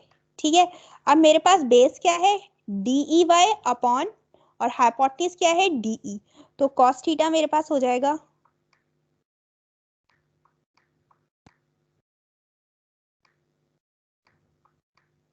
डी वाई जो कि बेस है डिवाइडेड बाय डी। ठीक है, अब मुझे चाहिए मेरी फील्ड का वाई कंपोनेंट, सॉरी ये जो है हमारे पास सिर्फ वो है, ठीक है, डी वाई अपॉन डी, ये बेस था ये हाइपोटेन्यूज है। अगर मैं डी को ले जाके यहाँ मल्टीप्लाई करा दूं तो मेरे पास क्या आ जाएगा, ये आ जाएगा D Y is equals to D cos theta. इसी तरीके से अब मैं जो हूँ ये परपेंडिकुलर है ये हाइपोटेन्यूज है, परपेंडिकुलर अपॉन हाइपोटेन्यूज मेरे पास बराबर होता है साइन थीटा के। तो यहाँ से मैं क्या किसकी वैल्यू निकाल सकती हूँ, ये डी जेड की वैल्यू निकाल सकती हूँ जो मेरे पास ये आ जाएगी। अब मैं बात कर रही हूँ then y and z component of the resultant vector at point P are given by. आपके पास अब मैंने क्या किया, जैसे मैंने जो है अपना इंटीग्रल लिया था कि मैं बात करी थी आपसे कि मैं जो हूँ, अब मैंने क्या किया टोटल फील्ड को उसके सेगमेंट्स में डिवाइड कर दिया है। तो मैं हर सेगमेंट्स पे हर यानी मैंने उसको उसके कंपोनेंट्स पे डिवाइड कर दिया, तो हर कंपोनेंट पे मेरे पास डिफरेंट नंबर्स ऑफ फील्ड होगी, यानी मुझे उनकी तादाद नहीं पता उन कंपोनेंट पे कितनी तादाद में वो फील्ड वहां पर होगी, क्योंकि मैं बात कर रही हूँ इनफाइनाइट लाइन ऑफ चार्ज की। तो मैंने क्या किया हर जो y कंपोनेंट था उसकी तमाम फील्ड्स का उस कंपोनेंट में जो तमाम यानी उस y कंपोनेंट में मेरे पास टोटल नंबर ऑफ जितनी भी फील्ड्स थी उनका मैंने एक समेशन वो इंटीग्रल ले लिया। इसी तरीके से इंटीग्रल लेने के बाद मैंने क्या किया, ये डी वाई मेरे पास किसके इक्वल आया था, ठीक है, डी वाई मेरे पास किसके इक्वल आया है डी कॉस थीटा के। अब कॉस थीटा पे मुझे जो है मैंने कोई फर्क नहीं पड़ता आप इस कॉस थीटा को डी से पहले लिखें या बाद में लिखें, ठीक है। अच्छा, अब बात आती है कि ये लिमिट्स कैसे आई। ये लिमिट्स इस वजह से आई क्योंकि मुझे नहीं पता कि मेरी जो लाइन है उसकी लेंथ कितनी है, क्योंकि मैं बात कर रही हूँ इनफाइनाइट लाइन ऑफ चार्ज, उसकी लेंथ का मुझे नहीं पता कि उसकी लेंथ कितनी है। मैंने उसको कुछ भी नाम दे दिया, तो मैंने उसकी लिमिट रख दी कि वो क्या है, यानी वो इनफाइनाइटली लॉन्ग है, तो मैंने उसकी लिमिट रख दी प्लस इन्फिनिटी से माइनस इन्फिनिटी तक, ठीक है। ये लोअर लिमिट, ये आपके पास ये जो है अपर लिमिट होती है, ठीक है। अब जैसे मैंने y कंपोनेंट को किया है उसी तरीके से मैंने यहाँ z कंपोनेंट को भी कर दिया। यहाँ पर मैंने क्या किया, यहाँ पर इंटीग्रल अप्लाई करने के बाद लिमिट्स अप्लाई कर दी, ये मेरे पास दोनों ये आ गए। अब वो कह रहा है Ez must be 0 to consider for every charge element। ये ऐसा क्यों कह रहा है भाई, that is corresponding element at negative z such that the z component of their field cancels। अब ये बात क्यों कह रहा है, ये इसलिए कह रहा है, अगर आप देखो d जो आपके पास ये जो है एक इस डायरेक्शन में होगा और एक इस डायरेक्शन में होगा, और मेरे पास क्या है ये y एक्सिस है, तो इसकी और इसकी, तो ये पॉजिटिव z एक्सिस ये नेगेटिव z एक्सिस, ये दोनों की जो क्या है, ये दोनों एक दूसरे की डायरेक्शन ऑपोजिट है।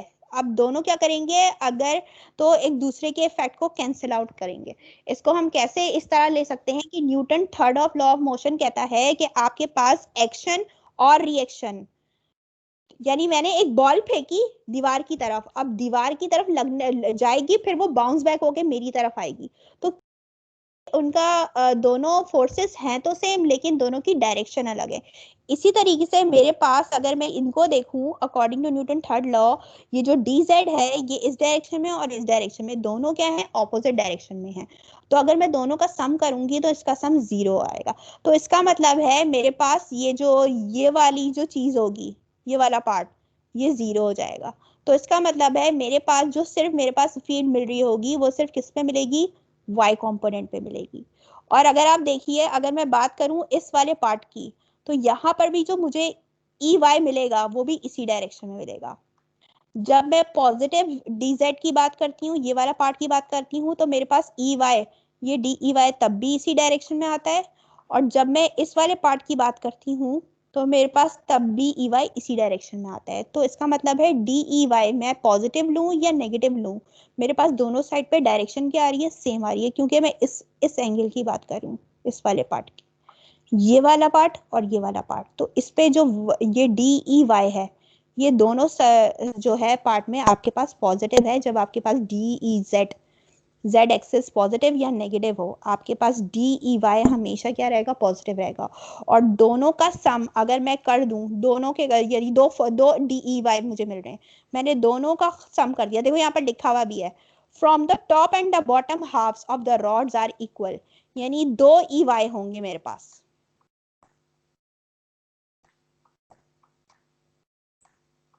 ये DEY है, ठीक है। तो मैंने दोनों का सम कर दिया, तो ये मेरे पास क्या हो गया, 2 हो गया, ठीक है।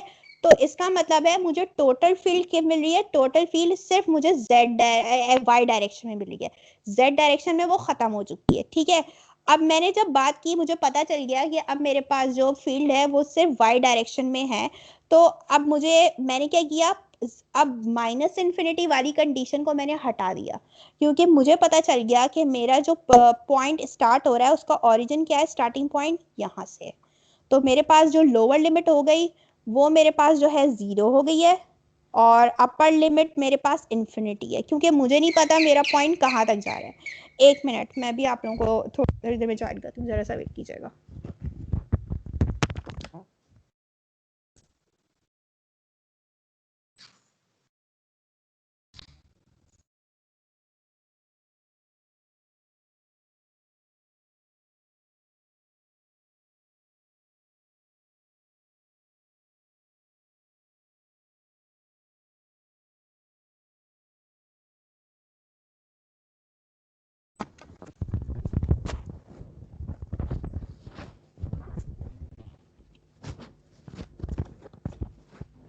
एक मिनट।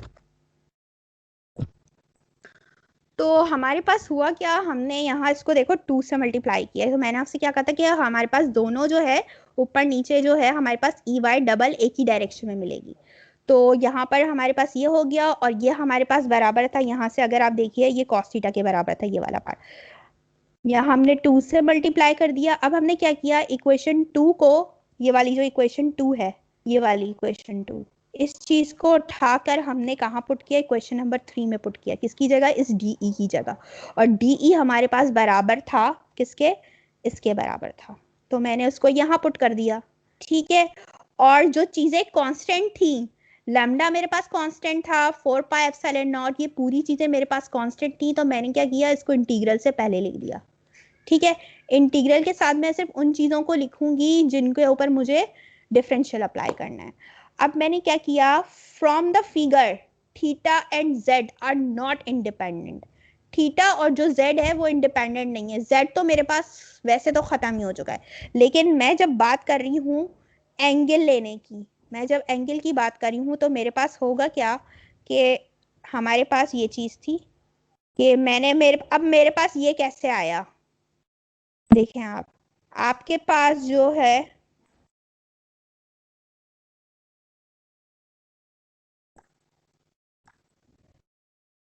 ये वाला पार्ट आपके पास थीटा था, ये एंगल जो है, ये साइड आपके पास क्या है, ये y है, ये आपके पास r है, ये आपके पास z है।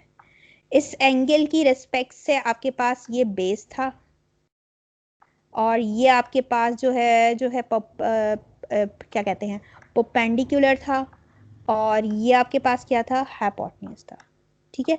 ये वाला एंगल आपने लिया हुआ है, ये वाला एंगल आपके पास थीटा है, ठीक है। तो अब मैं बात कर रही हूँ टेंजेंट थीटा। टेंजेंट थीटा मेरे पास किसके बराबर होता है, मेरे पास टेंजेंट बराबर होता है परपेंडिकुलर अपॉन किसके बराबर होता है, कोई बोल रहा था? Perpendicular upon base. शाबाश, परपेंडिकुलर अपॉन बेस। परपेंडिकुलर हमारे पास क्या है, y है। सॉरी, यहाँ मैंने शायद एंगल थोड़ा सा चेंज कर दिया है। एंगल अगर मैं ये वाला लूंगी तो मेरे पास ये बेस हो जाएगा और ये मेरे पास जो है परपेंडिकुलर हो जाएगा। तो मैंने एंगल इसको लिया है, अगर मैं एंगल ये वाला लूंगी तो मेरे पास बेस और परपेंडिकुलर चेंज हो जाएंगे। ठीक है, तो मैं अभी ये आपको सिर्फ करके दिखा रही हूँ कि मेरे पास आ क्या रहा है ये। ठीक है, अगर मैंने आपसे कहा कि अगर मैं एंगल इस वाले को कंसिडर कर रही हूँ तो मेरे पास जो आएगा z मेरे पास क्या आएगा, सॉरी y मेरे पास आ जाएगा z टेंजेंट थीटा। ठीक है, और अगर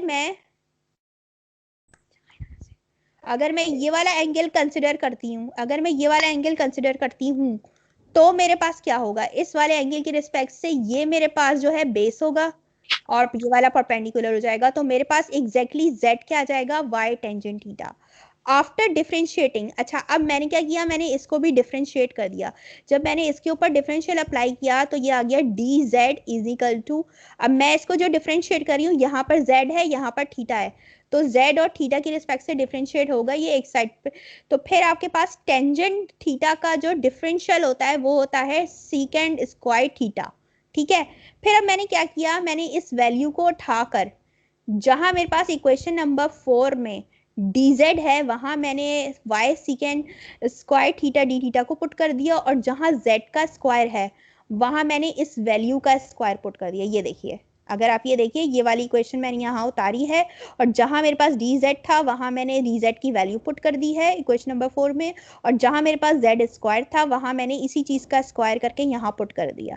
ठीक है, फिर अगले स्टेप में मैंने इस तमाम चीजों को एज इट इज लिखा है। यहाँ पर मैंने सिर्फ क्या किया है, ऊपर वाला पार्ट मैंने एज इट इज रहने दिया है, नीचे वाले पार्ट में मैंने क्या किया, यहाँ से मुझे वाई स्क्वायर कॉमन मिल रहा था वो मैंने बाहर निकाल लिया। ब्रैकेट में क्या आ गया, 1 प्लस टेंजेंट स्क्वायर थीटा।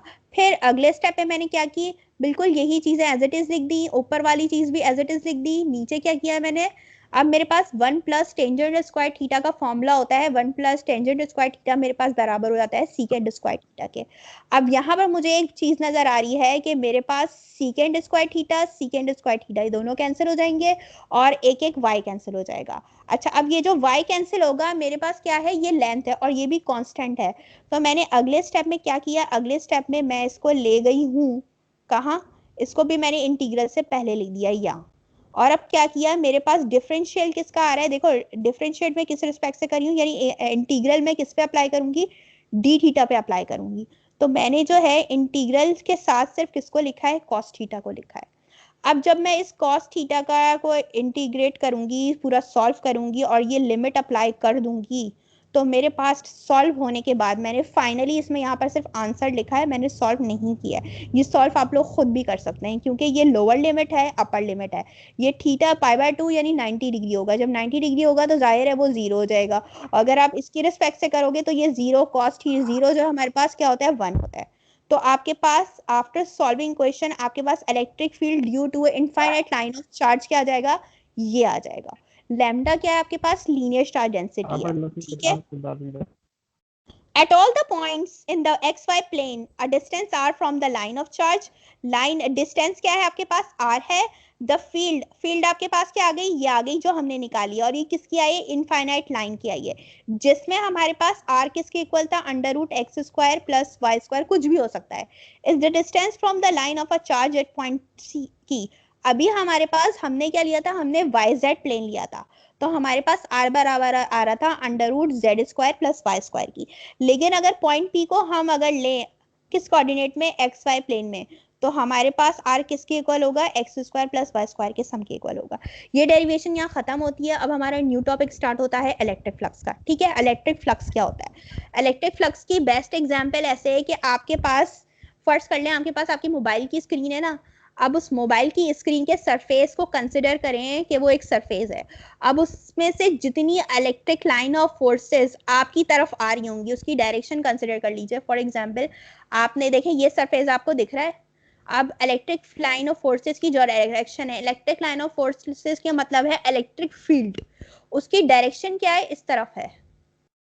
तो हमारे पास ऐसा सरफेस जो कि हमारे पास इलेक्ट्रिक लाइन ऑफ फोर्सेस, ठीक है, हमने क्या किया, एक सरफेस कंसिडर कर लिया। अब उस सरफेस में से जितनी लाइन ऑफ फोर्सेस गुजर रही हैं, ठीक है, वो लाइन ऑफ फोर्सेस हमेशा परपेंडिकुलर होंगी उस सरफेस के, जिस सरफेस के एरिया में से वो पास हो रही हैं, और वो कहलाता है आपके पास इलेक्ट्रिक फ्लक्स। ठीक है, अब यहाँ देखिए मैंने आपसे बात की, consider electric field that is uniform.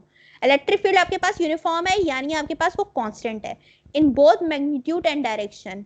कैसे, आप अगर ये डायग्राम देख लें, इस डायग्राम में आपके पास हर पॉइंट पे इलेक्ट्रिक फील्ड की डायरेक्शन क्या है, सेम है, चेंज नहीं हो रही। और इस पूरे सरफेस पे आप अगर इसके स्मॉल सेगमेंट की बात करेंगे, हर इलेक्ट्रिक फील्ड को जब आप पूरे सरफेस के इलेक्ट्रिक फील्ड को प्लस करेंगे तो वो सेम आएगी और डायरेक्शन भी सेम होगी, एज शोन इन फिगर, जो कि आपको नजर आ रहा है। द फाइनाइट लाइन पेनिट्रेट हो रही है, यानी गुजर रही है इस रेक्टेंगुलर सरफेस से, ठीक है, whose plane is oriented perpendicular to the field। अब आप ये देखें, ये जो इलेक्ट्रिक लाइन ऑफ फोर्सेज है, अगर मैं इनको इसी तरह बनाऊं, ये देखो, ये इलेक्ट्रिक लाइन ऑफ फोर्सेज इस सरफेस के क्या है, परपेंडिकुलर है।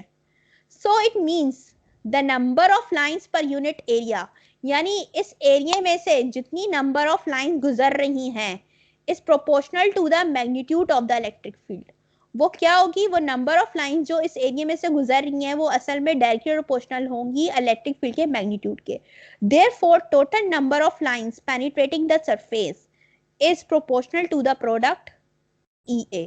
यानी कहने का मतलब है n आपके पास बराबर होगा E डॉट A के, ठीक है। ये मैं एक एग्जाम्पल बता रही हूँ कि मैं ये बात कर रही हूँ, n आपके पास क्या है, सॉरी n आपके पास, मैं कह रही हूँ कि ये डायरेक्टली प्रोपोर्शनल है, और मेरे पास n क्या है असल में, electric line of forces, total number of electric line of forces वो कह रहा है पेनिट्रेटिंग द सरफेस, यानी जितनी नंबर ऑफ लाइंस, मैंने कहा n नंबर ऑफ लाइंस मेरे इस सरफेस में से गुजर रही हैं, वो जितनी भी गुजर रही हैं वो जो नंबर ऑफ लाइन गुजर रही है इस सरफेस के परपेंडिकुलर हैं, और वो तमाम नंबर्स ऑफ लाइंस मेरे पास डायरेक्टली प्रोपोर्शनल है किसके प्रोडक्ट के, EA के प्रोडक्ट के। E मेरे पास है इलेक्ट्रिक फील्ड, A मेरे पास क्या है, area of the surface. So the product of the magnitude of the electric field and the surface area, surface area आपने इसकी बात की, surface area जो हमें सतह होती है ना उसका जो एरिया, वो कहलाता है आपके पास surface area, ठीक है। और electric field perpendicular to the field is called electric flux, तो वो क्या कहलाता है आपके पास इलेक्ट्रिक फ्लक्स। अब इसको और अच्छे से बताती हूँ कि ये क्या रहा है कि आपके पास इलेक्ट्रिक फील्ड का मैग्नीट्यूड एंड सरफेस एरिया, ये सरफेस एरिया, और वो सरफेस एरिया असल में परपेंडिकुलर किसके है, इसमें से जितनी नंबर ऑफ इलेक्ट्रिक फील्ड गुजर रही हैं, तो उन दोनों का प्रोडक्ट मेरे पास क्या कहलाता है, इलेक्ट्रिक फ्लक्स कहलाता है। और ये एक डॉट प्रोडक्ट है, तो हमारे पास अगर दो वेक्टर्स को मल्टीप्लाई करूं और वो दोनों मल्टीप्लाई हों और डॉट प्रोडक्ट में उनका लूं, तो मुझे रिजल्ट में जो फील्ड मिलती, जो रिजल्ट में जो क्वांटिटी मिलेगी वो मेरे पास स्केलर क्वांटिटी मिलेगी। The figure which shows an arbitrary surface, अच्छा ऑर्बिटरी सरफेस यानी कोई भी सरफेस हो सकता है मेरे पास, in a non uniform electric field. अगर मेरे पास एक ऐसा सरफेस है जो कि इमर्ज्ड है, वो सरफेस यानी मुझे नहीं पता उस सरफेस की शेप क्या है, या मुझे ये भी नहीं पता कि वो सरफेस कैसा है, तो मैं कहूंगी कि उस सरफेस की जो इलेक्ट्रिक फील्ड है वो नॉन यूनिफॉर्म है। Let us divide the surface into small squares of delta A। मैंने ना फर्ज कर लें एक ये सरफेस ले लिया, ठीक है, ये वाला सरफेस ले लिया। अब इस सरफेस पे बहुत सारी नंबर ऑफ लाइंस गुजर रही हैं, ये भी गुजर रही हैं, ये भी गुजर रही हैं, ये भी गुजर रही हैं, लेकिन मैंने क्या किया, मैंने तो सिर्फ ये सरफेस लिया ना पूरा, तो मैं कहूंगी कि इस पूरे सरफेस पे जो नंबर ऑफ लाइंस गुजर रही हैं वो नॉन यूनिफॉर्म है, क्योंकि यहाँ पर बहुत सारी नंबर ऑफ इलेक्ट्रिक फील्ड गुजर रही हैं। सो मैंने क्या किया, अब मैंने ये पूरा सरफेस लिया है, इस पूरे सरफेस को मैंने स्मॉल सेगमेंट में क्या किया, डिवाइड कर दिया। एक ही सेगमेंट ये ले लिया, एक सेगमेंट ये ले लिया, एक सेगमेंट ये ले लिया, ये एक सेगमेंट A है, ये एक सेगमेंट B है, ये एक सेगमेंट C है। अब देखो उसको यहाँ भी दिखाया, ये जो सेगमेंट A है वो ये रहा, इसमें से इलेक्ट्रिक फील्ड इस डायरेक्शन में गुजर रही है, और वेक्टर की डायरेक्शन क्या है, वेक्टर एरिया की डायरेक्शन ये है, ठीक है। तो एंगल इन दोनों के दरमियान ये वाला बन रहा है। फिर एक सरफेस ये है, इलेक्ट्रिक लाइन ऑफ फोर्सेस यूं गुजर रही है, वेक्टर की डायरेक्शन कैसी है, ये है, ये इलेक्ट्रिक फील्ड, ये वेक्टर की डायरेक्शन है, ये इलेक्ट्रिक फील्ड की डायरेक्शन, क्योंकि मैंने नीचे वाला पार्ट कंसिडर किया है, ठीक है। और अगर मैं ये ऊपर वाला पार्ट कंसिडर करती हूँ तो वेक्टर एरिया की डायरेक्शन ये, और मेरे पास इसकी भी डायरेक्शन ये, यानी दोनों की डायरेक्शन तकरीबन तकरीबन सेम होंगी, दिखने में आपको डिफरेंट लग रही होगी लेकिन तकरीबन तकरीबन सेम होंगी। अच्छा, तो मैंने क्या किया, इस पूरे सरफेस को बहुत सारे सेगमेंट में डिवाइड किया और मैंने इसमें से कोई 3 सेगमेंट ले लिए, एक ये ए, ये बी और ये सी। ठीक है, तो the direction of del A is taken into the outward drawn normal to the surface. अब हर की मैंने जो है ना डायरेक्शन भी बताई है। मेरे पास असल में क्या है, each element of area can be represent. अब मैंने इस पूरे सरफेस को स्मॉल एलिमेंट्स में डिवाइड किया और उस हर स्मॉल एलिमेंट का जो एरिया होगा वो डेल ए होगा। अच्छा, अब एक बात और बता दूं कि डेल ए हो या आपको लिखा ना नजर आए डी ए, दोनों एक ही चीज है। ठीक है, यानी change in A vector area, small segment है ना, तो डेल्टा ए हो या डी ए हो, डिफरेंशियल ऑफ वेक्टर एरिया, दोनों एक ही चीज है। ठीक है, since the squares have been very small, अब ये जो छोटे छोटे स्क्वायर्स है ना ये बहुत ही स्मॉल है, तो ई में बी टेकन एज कांस्टेंट। तो मैं ये कह सकती हूँ कि हर स्मॉल, ये जो मैंने स्क्वायर्स लिए हैं, इन तीनों स्क्वायर्स पे जो इलेक्ट्रिक फील्ड मुझे मिल रही होगी वो तीनों क्या होंगी, कांस्टेंट होगी।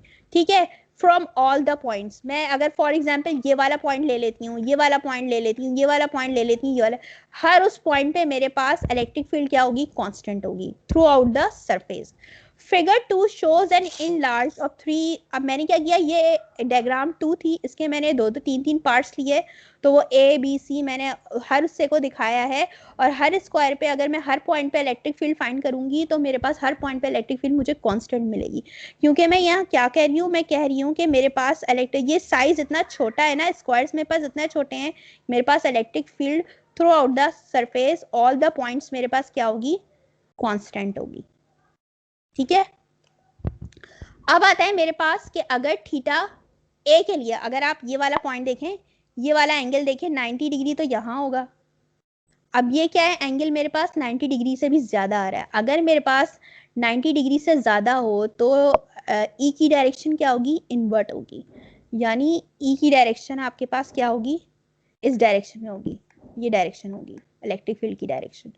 ठीक है, तो इसने यही बताया है। ये हमें कैसे पता चलेगा कि आपके पास जब आप यहाँ पुट करेंगे ना ई डॉट डी ए, किसी भी दो वेक्टर्स का डॉट प्रोडक्ट मेरे पास बराबर आएगा ई ए, दोनों वेक्टर के मैग्नीट्यूड इनटू कॉस थीटा। ठीक है, तो जब मैं यहाँ 90 डिग्री से ज्यादा का एंगल है, जो भी एंगल होगा, फॉर एग्जांपल 135 है या 140 है, जो भी मैं पुट करूंगी वो मुझे जो भी वैल्यू देगा ना, तो उसमें मेरे पास जो ई की डायरेक्शन होगी वो इन्वर्ट होगी। और अगर थीटा 90 डिग्री के इक्वल हो जाए, 90 डिग्री के इक्वल हो जाए, इसका मतलब इलेक्ट्रिक फील्ड क्या होगी, पैरेलल टू द सरफेस होगी। ये पैरेलल टू द सरफेस होगी, ये वाला पार्ट। ठीक है, बी में, सॉरी ये वाला नहीं, ये वाला पार्ट हमने लिया है। अगर आपके पास ई और ए के दरमियान का जो एंगल है वो 90 डिग्री हो जाए, ठीक है, 90 डिग्री हो जाए, तो इसका मतलब है इलेक्ट्रिक फील्ड जो है ना, आपने सरफेस कौन सा लिया है, आपने ये वाला सरफेस लिया है, तो इसका मतलब है वेक्टर एरिया आपके पास ये है, आप ये देखें, ये आपने सरफेस दिया फॉर एग्जांपल, इलेक्ट्रिक फील्ड इस डायरेक्शन में है, वेक्टर एरिया आपके पास ये वाला है। क्योंकि हम क्या बात करते हैं, हम ये बात अच्छी तरीके से जानते हैं, हमने जो अभी इलेक्ट्रिक फ्लक्स की डेफिनेशन पढ़ी, इलेक्ट्रिक फ्लक्स की डेफिनेशन ये बात बता रही है कि हमारे पास जितनी भी number of electric line of forces किसी भी सरफेस एरिया में से गुजरती हैं, तो वो सरफेस एरिया के वो तमाम इलेक्ट्रिक लाइन ऑफ फोर्सेस क्या होती हैं, परपेंडिकुलर होती हैं। तो मेरे पास मेरा ये सरफेस है, उसका वेक्टर एरिया ये है, और इलेक्ट्रिक लाइन ऑफ फोर्सेस की डायरेक्शन क्या है, ये है। तो इसका मतलब है मेरे पास जो मैंने वेक्टर एरिया कंसिडर किया है, उस एरिया में से कोई भी लाइन गुजर ही नहीं रही है, दोनों के दरमियान का जो एंगल है वो 90 डिग्री आ रहा है। तो मेरे पास जो है, आपके पास जब मैं 90 डिग्री यहाँ पुट करूंगी तो ये पूरा डॉट प्रोडक्ट क्या हो जाएगा, जीरो हो जाएगा। और मैं ये कह सकती हूँ कि ई की जो डायरेक्शन है, इलेक्ट्रिक फील्ड ऑफ लाइन की जो डायरेक्शन है, वो पैरेलल टू दी सरफेस है। ठीक है, वो परपेंडिकुलर जो है वैसे नहीं हो, क्योंकि सरफेस तो मेरा परपेंडिकुलर है। तो इसका मतलब है कि मैं जो वेक्टर एरिया कंसिडर कर रही हूँ उसमें से कोई लाइन ऑफ फोर्सेस नहीं गुजर रही, क्योंकि असल में मेरे पास तमाम इलेक्ट्रिक लाइन ऑफ फोर्सेस क्या है, वो पैरेलल टू दी सरफेस हैं।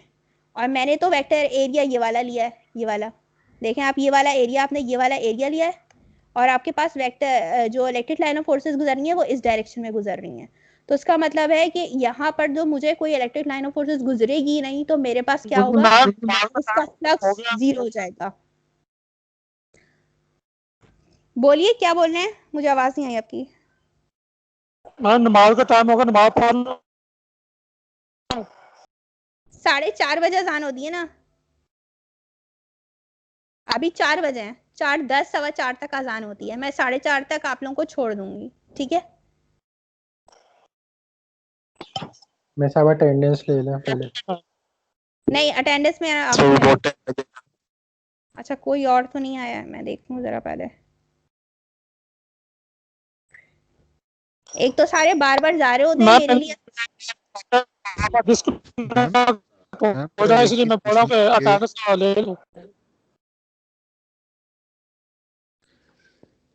मैम जरा एक चीज पूछनी है, ये कि ये जो है ये ग्रुप्स क्या बने हैं, मतलब अभी तो 19 CE 19 की हो रही है ना क्लास फिजिक्स की, और ये ग्रुप क्या बने हैं? असल में ग्रुप्स की डिस्ट्रीब्यूशन मेरे पास जिस तरह हुई हुई है ना, उसमें से मोस्टली जो है 19 के जो हैं वो ग्रुप 4 में भी हैं, और कुछ 19 के जो है वो ग्रुप 5 में भी है मेरे पास। क्योंकि ग्रुप 5 जो है मेरे पास असल में कॉम्बिनेशन है वो 20 और 19 का। तो मैं आज अटेंडेंस जब लूंगी ना, तो मैं उसमें देख लूंगी मेरे पास जो स्टूडेंट 19 में होंगे वो पता चल जाएगा, और जो 20 में होंगे उनका भी पता चल जाएगा, क्योंकि मैं टोटल अटेंडेंस आप लोगों की जो है अपने पास रखूंगी। मैम टोटल टोटल टोटल कितने ग्रुप्स हैं? टोटल मेरे पास 2 ग्रुप्स है, ग्रुप नंबर 4 और वैसे ग्रुप वैसे टोटल कितने हैं? 5 ग्रुप्स हैं। मैम ये कैसे पता लगेगा कि मैं कौन से ग्रुप में हूँ या कोई भी किसी ग्रुप में है? मैंने आपसे क्या कहा, मैंने आपसे कहा कि मैं जो हूँ आज अपने पास, मेरे पास जो अटेंडेंस मैं यहाँ से डाउनलोड करूंगी उससे मुझे पता चल जाएगा कि मेरे पास, जाहिर है आपके यहाँ पर रोल नंबर्स भी हैं, ठीक है ना, रोल नंबर्स भी हैं, यहाँ डाउनलोड अटेंडेंस लिस्ट का लिखा हुआ है, ठीक है। मैं अपने पास डाउनलोड कर लूंगी, जो स्टूडेंट भी प्रेजेंट होंगे उनके उसमें रोल नंबर भी मौजूद है, ठीक है। तो मुझे वहां से पता चल जाएगा जो स्टूडेंट आज प्रेजेंट होंगे उनका मुझे पता चलेगा, और जो रोल नंबर उसमें नहीं होंगे तो हो सकता है वो रोल नंबर मेरे पास ग्रुप नंबर 5 में हो, तो फिर मैं उनको बता दूंगी, मैं व्हाट्सएप ग्रुप पे बता दूंगी, जो भी होगा ना उसके बारे में आप फिक्रमंद नहीं हो, मैं बता दूंगी। मैम अभी ये मुझे कोर्स कब तक इशू हो जाएगा वीएलई पर? आज अभी इस बारे में बात नहीं करें, पहले मैं लेक्चर पूरा कर लूं फिर हम बात करेंगे, ठीक है। बस ये बता दें इसका व्हाट्सएप ग्रुप बना हुआ है इस क्लास का? ग्रुप नंबर 5 का भी बनेगा, बन चुका है, बल्कि ग्रुप नंबर 5 का भी बना है। मिस तो मैम किसने मेरा बनाया रोल है? ऐड नंबर नहीं नहीं है। है उस लिस्ट में। असद आपको ऐड कर देगा, आप अपना नंबर यहाँ छोड़ जाइए, असद ठीक है मिस। ठीक है। मैम मैं ऐड नहीं हूँ लिस्ट में, मेरा रोल नंबर ही नहीं है लिस्ट में। हालांकि थर्ड को मैंने करवाया था टीसीएस। अभी देखो, अभी जितने भी स्टूडेंट आ गए हैं ना उन सबकी अटेंडेंस मेरे पास आ चुकी है, ठीक है। तो उसके बारे में आप परेशान ना हो, मुझे अभी लेक्चर पहले कंटिन्यू कर देना है, परेशान नहीं हो आप किसी चीज़ के बारे में, ये मेरा मसला है, ठीक है। मुझे लेक्चर कंटिन्यू करने दें, क्योंकि मेरे पास आप लोगों के थोड़ा सा टाइम बचा है, क्या कहते हैं, हाँ।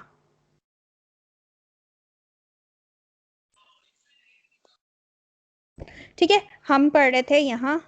अब हमारे पास क्या हुआ, हमने ये सारी बातें कर ली कि हमारे पास अगर ग्रेटर देन 90 डिग्री होगा तो हमारे पास ई की डायरेक्शन इन्वर्ट होगी, और अगर थीटा हमारे पास 90 डिग्री इक्वल है तो इसका मतलब है इलेक्ट्रिक फील्ड की जो डायरेक्शन है वो पैरेलल टू दी सरफेस है, ठीक है। उस वेक्टर में से कोई भी, यानी आपके पास जो उसका फ्लक्स होगा ना, जब आपके पास थीटा, आपके पास जब थीटा, अच्छा एक बात मैं आप लोगों को और बता दूं कि जब आपके पास थीटा 90 डिग्री है तो इसका मतलब है आपके पास इलेक्ट्रिक फ्लक्स क्या है, आपके पास 0 आ रहा है, क्योंकि यहाँ cos 90 आपके पास 0 होता है, तो पूरी ये चीज 0 हो जाएगी, और ये चीज किसके इक्वल है, इलेक्ट्रिक फ्लक्स के इक्वल है। तो और यहाँ पर जब ग्रेटर देन एंगल 90 डिग्री है तो यहाँ पर आपके पास इलेक्ट्रिक फ्लक्स जो है नेगेटिव हो सकता है, डिपेंड करता है, मुझे याद नहीं है, cos 135 90 डिग्री से जो अबव सारे एंगल्स होते हैं, ये तो याद है cos 180 जो है माइनस में होता है। अब उसके बाद उससे पहले वाले 90 से अबव वाले जितने एंगल कौन कौन से नेगेटिव आते हैं, तो इसका मतलब है मेरे पास ग्रेटर देन 90 डिग्री एंगल पे मेरे ख्याल से इलेक्ट्रिक फ्लक्स मेरे पास नेगेटिव आना चाहिए, और जब एंगल लेस देन 90 डिग्री होगा तो वहां पर मेरे पास क्या आना चाहिए, वहां पर मेरे पास इलेक्ट्रिक फ्लक्स पॉजिटिव आना चाहिए। cos 135, हाँ मेरे पास जो भी एंगल 90 डिग्री से अबव होगा ना वहां पर मेरे पास जो है इलेक्ट्रिक फ्लक्स जो है वो नेगेटिव होगा, और जब मेरे पास एंगल लेस देन 90 डिग्री हो, सबके माइक बंद करें आपने, जब एंगल 90 डिग्री होगा तो मेरे पास इलेक्ट्रिक फ्लक्स क्या होगा, पॉजिटिव होगा। A provisional definition of electric flux over the surface. अब आपने क्या बात की है? अब आपने पूरे सरफेस की बात की है, ठीक है। अब इस पूरे सरफेस, तमाम सरफेस को स्मॉल सेगमेंट्स में डिवाइड किया है। जिसका भी माइक ऑन है वो अपना माइक ऑफ कर दे, वरना मैं नेक्स्ट टाइम से उसे क्लास में एंटर नहीं करूंगी।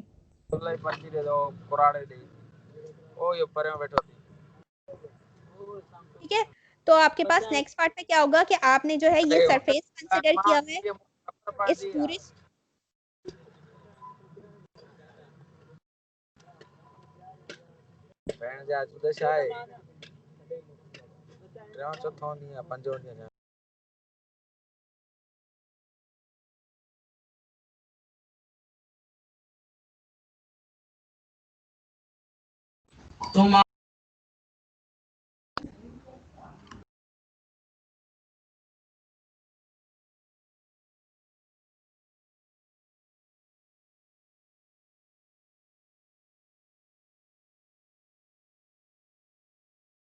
हम बात कर रहे थे इसकी, ठीक है। हमने बात की कि हमने अगर पूरे सरफेस की बात की है, हमने इस पूरे सरफेस को क्या किया है, इस पूरे सरफेस को हमने स्मॉल सेगमेंट में डिवाइड किया है। तो उन स्मॉल सेगमेंट्स का हम हर स्मॉल सेगमेंट्स का हमने तमाम स्मॉल सेगमेंट्स का हमने क्या कर लिया, सम कर लिया।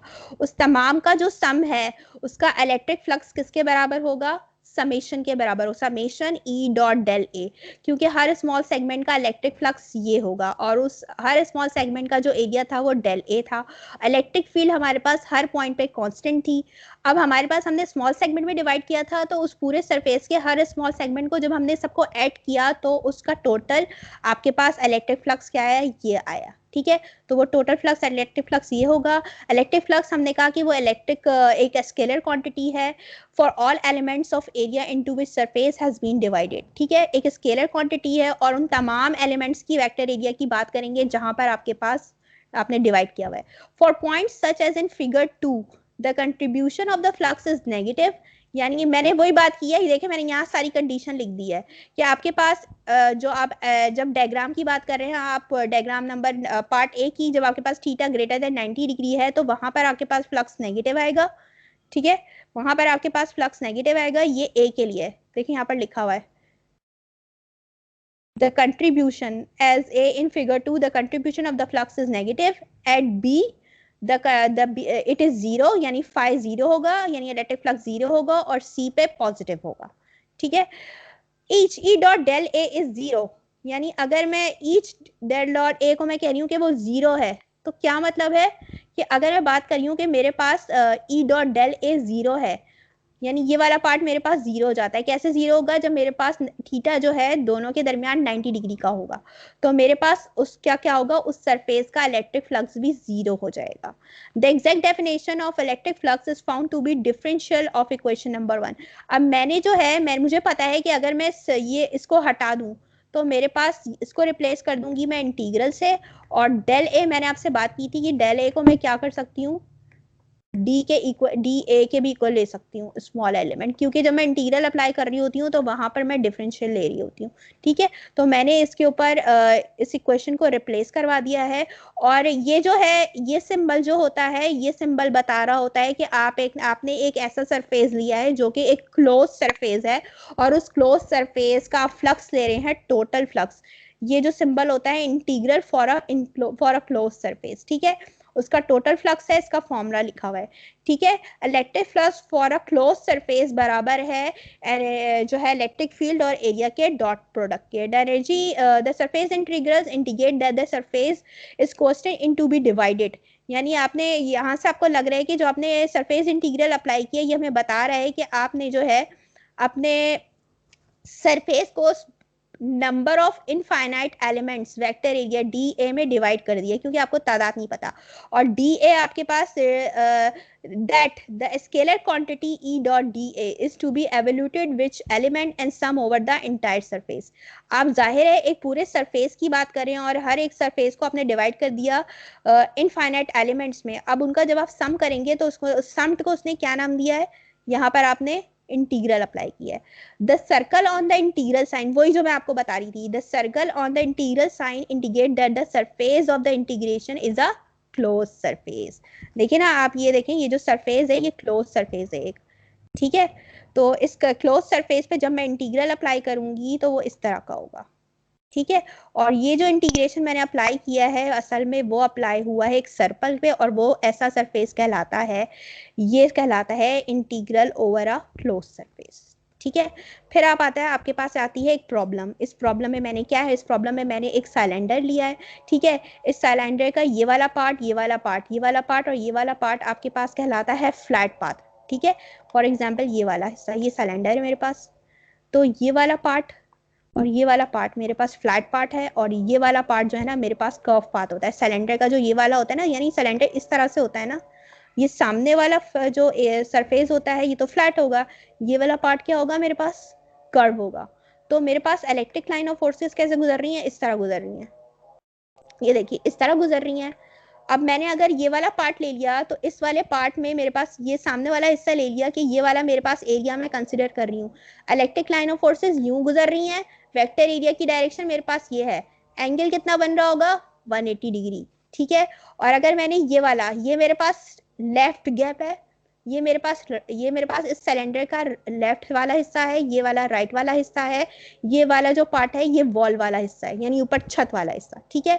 और जब मैं इस पार्ट की बात करती हूँ, ये वाला सरफेस ले रही हूँ, ये फ्लैट सरफेस ले रही हूँ, तो वेक्टर एरिया की डायरेक्शन भी ये और आपके पास इसकी डायरेक्शन भी है, तो दोनों पैरेलल एक दूसरे के। जब दोनों एक दूसरे के पैरेलल होंगे तो आपके पास यहाँ पर थीटा क्या होगा 0 डिग्री, यहाँ पर क्या है 180 डिग्री।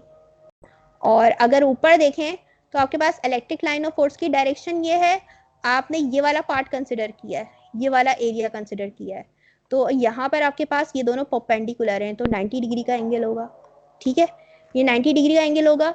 अब आपके पास जो टोटल फ्लक्स होता है, आपने इस पूरे सिलेंडर के सारे फ्लक्स को हमने left gap, right cylindrical gap और राइट गैप में डिवाइड किया है, और इस पूरे सरफेस का जो टोटल फ्लक्स है फॉर अ क्लोज सरफेस, ये भी एक क्लोज सरफेस है, ठीक है, तो वो बराबर होता है इसके। ये वाला जो पार्ट है इसको मैंने डिवाइड करके कैसे लिखा है, ये वाला हिस्सा, ये वाला हिस्सा, ये वाला हिस्सा, यानी ये वाला जो हिस्सा है आपके पास integral over a close surface, असल में वो सम का किसका है, ए पार्ट का, बी पार्ट का, सी पार्ट का। ए और सी मेरे पास लेफ्ट और राइट हैंड साइड है, बी आपके पास ऊपर वाली साइड है, ठीक है। अब मैंने लेफ्ट गैप के लिए मैंने क्या किया, वैल्यूज पुट की, कॉस थीटा, थीटा मेरे पास इनके दरमियान क्या था 180 डिग्री, 180 डिग्री पुट किया, तो मेरे पास ये सॉल्व होकर मेरे पास ये साइड आ गई नेगेटिव -d है। मैंने आपसे यही कहा था ना कि जब आपके पास थीटा ग्रेटर देन 90 डिग्री होगा तो फ्लक्स आपके पास क्या आ जाएगा, नेगेटिव आ जाएगा। और आपके पास एरिया क्या है, पाई आर स्क्वायर, ठीक है, फॉर द लेफ्ट गैप। ये वाला जो सरफेस है ना, ये वाला सरफेस आपने कंसिडर किया है, इसका जो एरिया है वो पाई आर स्क्वायर है, क्योंकि ये सर्कल में है। अच्छा, फिर आया आपके पास राइट गैप। अब ये वाला हिस्सा है, इसमें ई और डी एक ही डायरेक्शन में है, एंगल कितना बन रहा है 0 डिग्री बन रहा है। तो आपके पास जब एंगल आपके पास 0 डिग्री हो, मानिए यानी एंगल आपके पास लेस देन 90 डिग्री हो, तो आपके पास फ्लक्स क्या होता है, पॉजिटिव होता है, तो ये पॉजिटिव आ रहा है। अब नेक्स्ट उस पे जाएं, अब आपके पास क्या है, अब मैंने यहाँ पर जो बात की है उसको मैंने नीचे बता भी दिया, angle theta for all points E dot D a being 0 finally for the cylinder wall, यानी सिलेंडर वाला पार्ट जो है, ये वाला पार्ट, अगर आप देखो ये जो है इसका जो फ्लक्स होगा ना वो मेरे पास 0 आएगा। क्यों 0 आएगा, क्योंकि आपके पास वेक्टर एरिया और इलेक्ट्रिक फील्ड के दरमियान का जो एंगल है वो 90 डिग्री बन रहा है, because E and D are perpendicular to each other, so the angle between theta. अब मैंने इसको सॉल्व किया है, कॉस थीटा मेरे पास 90 डिग्री है, कॉस 90 0 होता है, तो मेरे पास ये टोटल चीज पूरी क्या हो जाएगी, 0 आ जाएगी। अब मेरे पास वही इक्वेशन, मैंने ये वाली उठा ली, ये वाली इक्वेशन मेरे पास किसके बराबर थी, इसके बराबर थी, और मैंने हर पार्ट का जो फ्लक्स निकाला उसको मैं पुट करूंगी। पहले वाले पार्ट का फ्लक्स मेरे पास क्या आया था, नेगेटिव आया, वो पुट कर दिया। दूसरे वाले पार्ट का फ्लक्स क्या है, 0 है, वो पुट कर दिया। और तीसरे वाले पार्ट का, यानी ये वाला पार्ट कौन सा है, ये वाला हिस्सा जो कि 0 आया वॉल का, और ये वाला जो पार्ट था इसमें मेरे पास फ्लक्स जो है क्या था, पॉजिटिव आ रहा था। बिकॉज अब मैं दोनों को सम करती हूँ, ये दोनों भी कैंसिल हो जाते हैं, तो मेरे पास ओवर द इनक्लोज सरफेस, उस पूरे सरफेस का जो फ्लक्स आ रहा है वो क्या आ रहा है, 0 आ रहा है। So it means there are no sources और सिंक्स विद इन अ क्लोज सरफेस। आपके पास ई जो है कांस्टेंट है, लेकिन जब आप कंसिडर करते हैं सरफेस वेक्टर एरिया को चेंज करके, तो आपके पास फ्लक्स क्या हो रहा होता है, 0 हो रहा होता है टोटल फ्लक्स। अब मैं स्टार्ट कर रही हूँ गॉसेस लॉ। गॉसेस लॉ का मैं जस्ट थोड़ा सा इसका एक्सप्लेनेशन दूंगी, उसके बाद मैं आप लोगों को छोड़ दूंगी। टाइम क्या हो रहा है? 1 मिनट। हमारे पास अभी 15 मिनट है, बस मुझे 10 मिनट लगेंगे, मैं थोड़ा सा इसका बताऊंगी, ठीक है? थोड़ा सा अच्छा, पॉइंटर अपना थोड़ा बड़ा कर सकती हैं, क्योंकि पॉइंटर बहुत छोटा है तो सही से। पॉइंटर बहुत छोटा है? पॉइंटर तो मैं बड़ा नहीं कर सकती, उसका साइज मैं बड़ा नहीं कर सकती। मैम ये एरो या कोई और ले लें, क्योंकि जब तक आप बात करके एक्सप्लेन कर चुकी होती है ना, हाँ, तो वो आगे उसको नजर नहीं आ रहा होता। जी मैम, उसके बाद पता चलता है कि आपने यहाँ पे हाईलाइट किया था, वो पता नहीं चल रहा था क्या। बेटा ये रिकॉर्डिंग सारी अटेंडेंस ले लें मैम, अटेंडेंस। सारी रिकॉर्डिंग आपको मिल जाएगी। सबके माइक पहले क्लोज कीजिए, मुझे ये समझाने दीजिए, इसके बाद मैं आपकी अटेंडेंस लूंगी, ठीक है? अच्छा, हमारे पास जो है ना, जब हम गॉसेस लॉ की बात कर रहे होते हैं तो गॉसेस लॉ में हम डील कर रहे होते हैं गॉसियन सरफेस। गॉसियन सरफेस अब किसको कहते हैं? हम अभी तक जो बात कर रहे थे, हमने इलेक्ट्रिक फ्लक्स की बात की, तो हमने उसमें एक क्लोज सरफेस लिया। तो हमारे पास कोई ऐसा सरफेस जो कि एक क्लोज सरफेस हो, जिसमें से जितनी number of electric line of forces गुजर रही हो, तो ऐसा सरफेस हमारे पास कहलाता है गॉसियन सरफेस, ठीक है? इंट्रोडक्शन इसका कुछ इस तरीके से है। चार्ल्स फ्रेडरिक गॉस एक साइंटिस्ट था, मैथमेटिशियन था, जर्मन मैथमेटिशियन, ठीक है? उसने नंबर ऑफ डिस्कवरीज किए हैं और ज्यादातर उसका काम जो है ना स्टैट्स, और जाहिर है अब वो एक मैथमेटिशियन था, तो मैथमेटिशियन जो होते हैं वो ज्यादातर स्टैट्स पे काम करते हैं या मैथमेटिक्स पे काम करते हैं, तो उसने प्रोबेबिलिटी और ज्योमेट्री पे काम किया है। He also contribute to astronomy and to measure the size and shape of the earth. उसने एस्ट्रोनॉमी पे भी काम किया है और अर्थ की शेप और साइज भी उसने क्या किया है, उसको भी मेजर किया है। अब आपके पास गॉस लॉ का स्टेटमेंट क्या है? The flux through a close surface. अब मैंने आपसे वही बात की थी ना, हम जो फ्लक्स फाइंड कर रहे हैं एक क्लोज सरफेस कर रहे हैं, is also called a Gaussian surface. अब मैंने आपसे क्या बात की? मैंने आपसे बात की कि हमारे पास जो क्लोज सरफेस होता है, जिसमें से जितनी number of electric line of forces गुजर रही हों, तो उसका इलेक्ट्रिक फ्लक्स भी मौजूद होता है, और ऐसा सरफेस आपके पास क्या कहलाता है? Gaussian surface. तो ऐसा सरफेस जो कि एक ऐसा क्लोज सरफेस जो कि गॉसियन सरफेस है, उसका electric flux is equals to the net charge. Net charge का मतलब है उस सरफेस पे जितने नंबर ऑफ चार्जेस हैं, अगर मैं उस नंबर ऑफ चार्जेस को डिवाइड कर दूं, excuse me ma'am, permittivity of the free space से। अब इसका फॉर्मूला भी मैंने यहाँ लिखा हुआ है, स्टेटमेंट मैंने यहाँ नहीं लिखा हुआ। 1 मिनट जी, बोले कुछ बोले आप?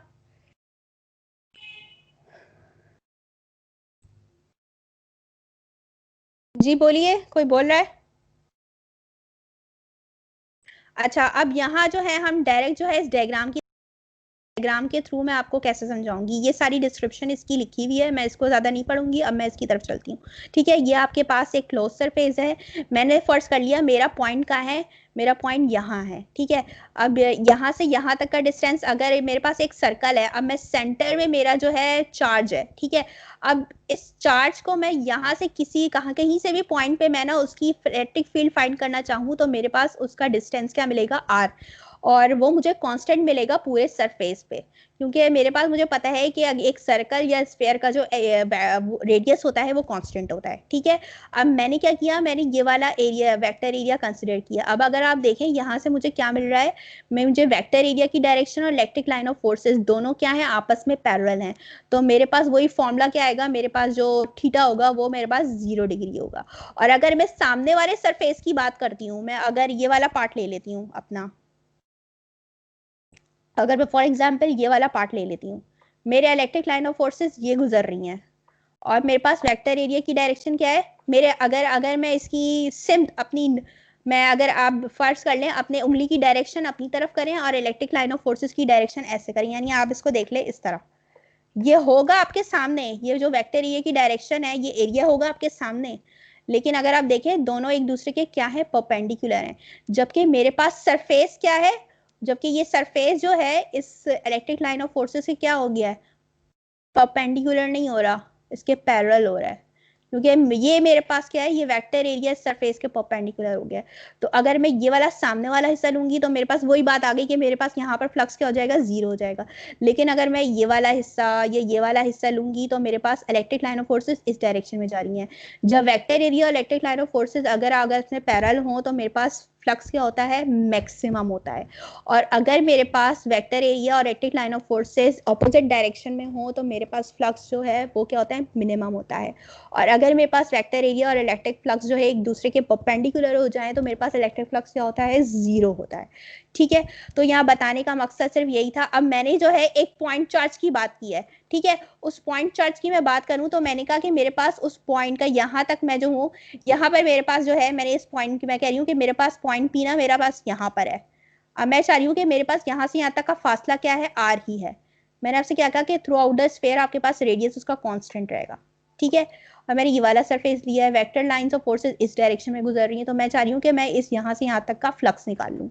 मुझे पता है कि मेरे पास एट पॉइंट पी, इस पॉइंट पी पर मेरे पास जो इलेक्ट्रिक फील्ड होगी, क्यों मैं इलेक्ट्रिक फील्ड की बात कर रही हूँ, ये इक्वेशन मुझे कुछ याद दिला रही है। अगर आप इस इक्वेशन को गौर से देखें, ये किसकी इलेक्ट्रिक फील्ड है, due to a point charge या due to a n point charges, कौन बताएगा मुझे?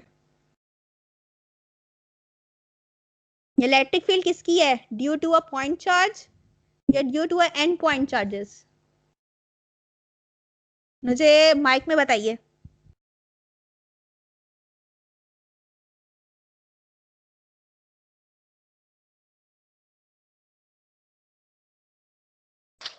हाँ, ड्यू टू पॉइंट चार्ज में, point charge, due to a point charge, due to a point charge, शाबाश, पॉइंट चार्ज के लिए। ठीक है, अब फिर मैंने क्या किया है, देखो इलेक्ट्रिक फ्लक्स, लेकिन इलेक्ट्रिक फ्लक्स मेरे पास किसके बराबर होता है, फॉर अ क्लोज सरफेस बराबर होता है flux through over a close surface, वो बराबर है इलेक्ट्रिक फील्ड और वेक्टर एरिया के डॉट प्रोडक्ट के। अब मैंने क्या किया, यहाँ पर जो ई है, उस ई जो कि मैं पॉइंट पी पे ले रही हूँ, तो मैं क्या करूंगी, इस ये जो ई जो कि वेक्टर मेरे पास इलेक्ट्रिक फील्ड की वैल्यू दी हुई है, उसका फॉर्मूला दिया हुआ है इस इक्वेशन नंबर 1 में, जो मेरे पास ई है उसकी जगह मैंने ये वैल्यू पुट कर दी। अब अगले स्टेप में मैं क्या करूंगी, अगले स्टेप में मेरे पास जो चीजें कांस्टेंट हैं उनको मैं इंटीग्रल से पहले लिखूंगी। देखो मेरे पास गॉसियन सरफेस है, गॉसियन सरफेस में मेरे पास जो मैंने आर लिया है, इस जगह मेरे पास आर जो है कैपिटल आर है, तो इसलिए मैंने यहाँ पर लिख दिया है R is equals to capital, and now we integrate the net flux over the entire surface. अब मैं पूरे सरफेस के जो है ना फ्लक्स फाइंड करना चाह रही हूँ, तो मैं इंटीग्रल अप्लाई करूंगी। ठीक है, अब मेरे पास चार्ज भी कांस्टेंट है और ये चीजें भी कांस्टेंट है, क्योंकि मेरे पास जो है इस पूरे सरफेस पे जो है इसका जो, अब मैंने क्या बात किया, इलेक्ट्रिक फील्ड मेरे पास क्या होगी, हर पॉइंट पे मैं फाइंड करना चाहूँ, मेरे pass through out the electric field मेरे पास कांस्टेंट होगी, लेकिन मैं क्या निकालना चाह रही हूँ, मैं फ्लक्स निकालना चाह रही हूँ, तो चार्ज भी यूनिफॉर्मली डिस्ट्रीब्यूटेड होगा, तो क्यू को भी मैंने इस साइड पे ले लिया।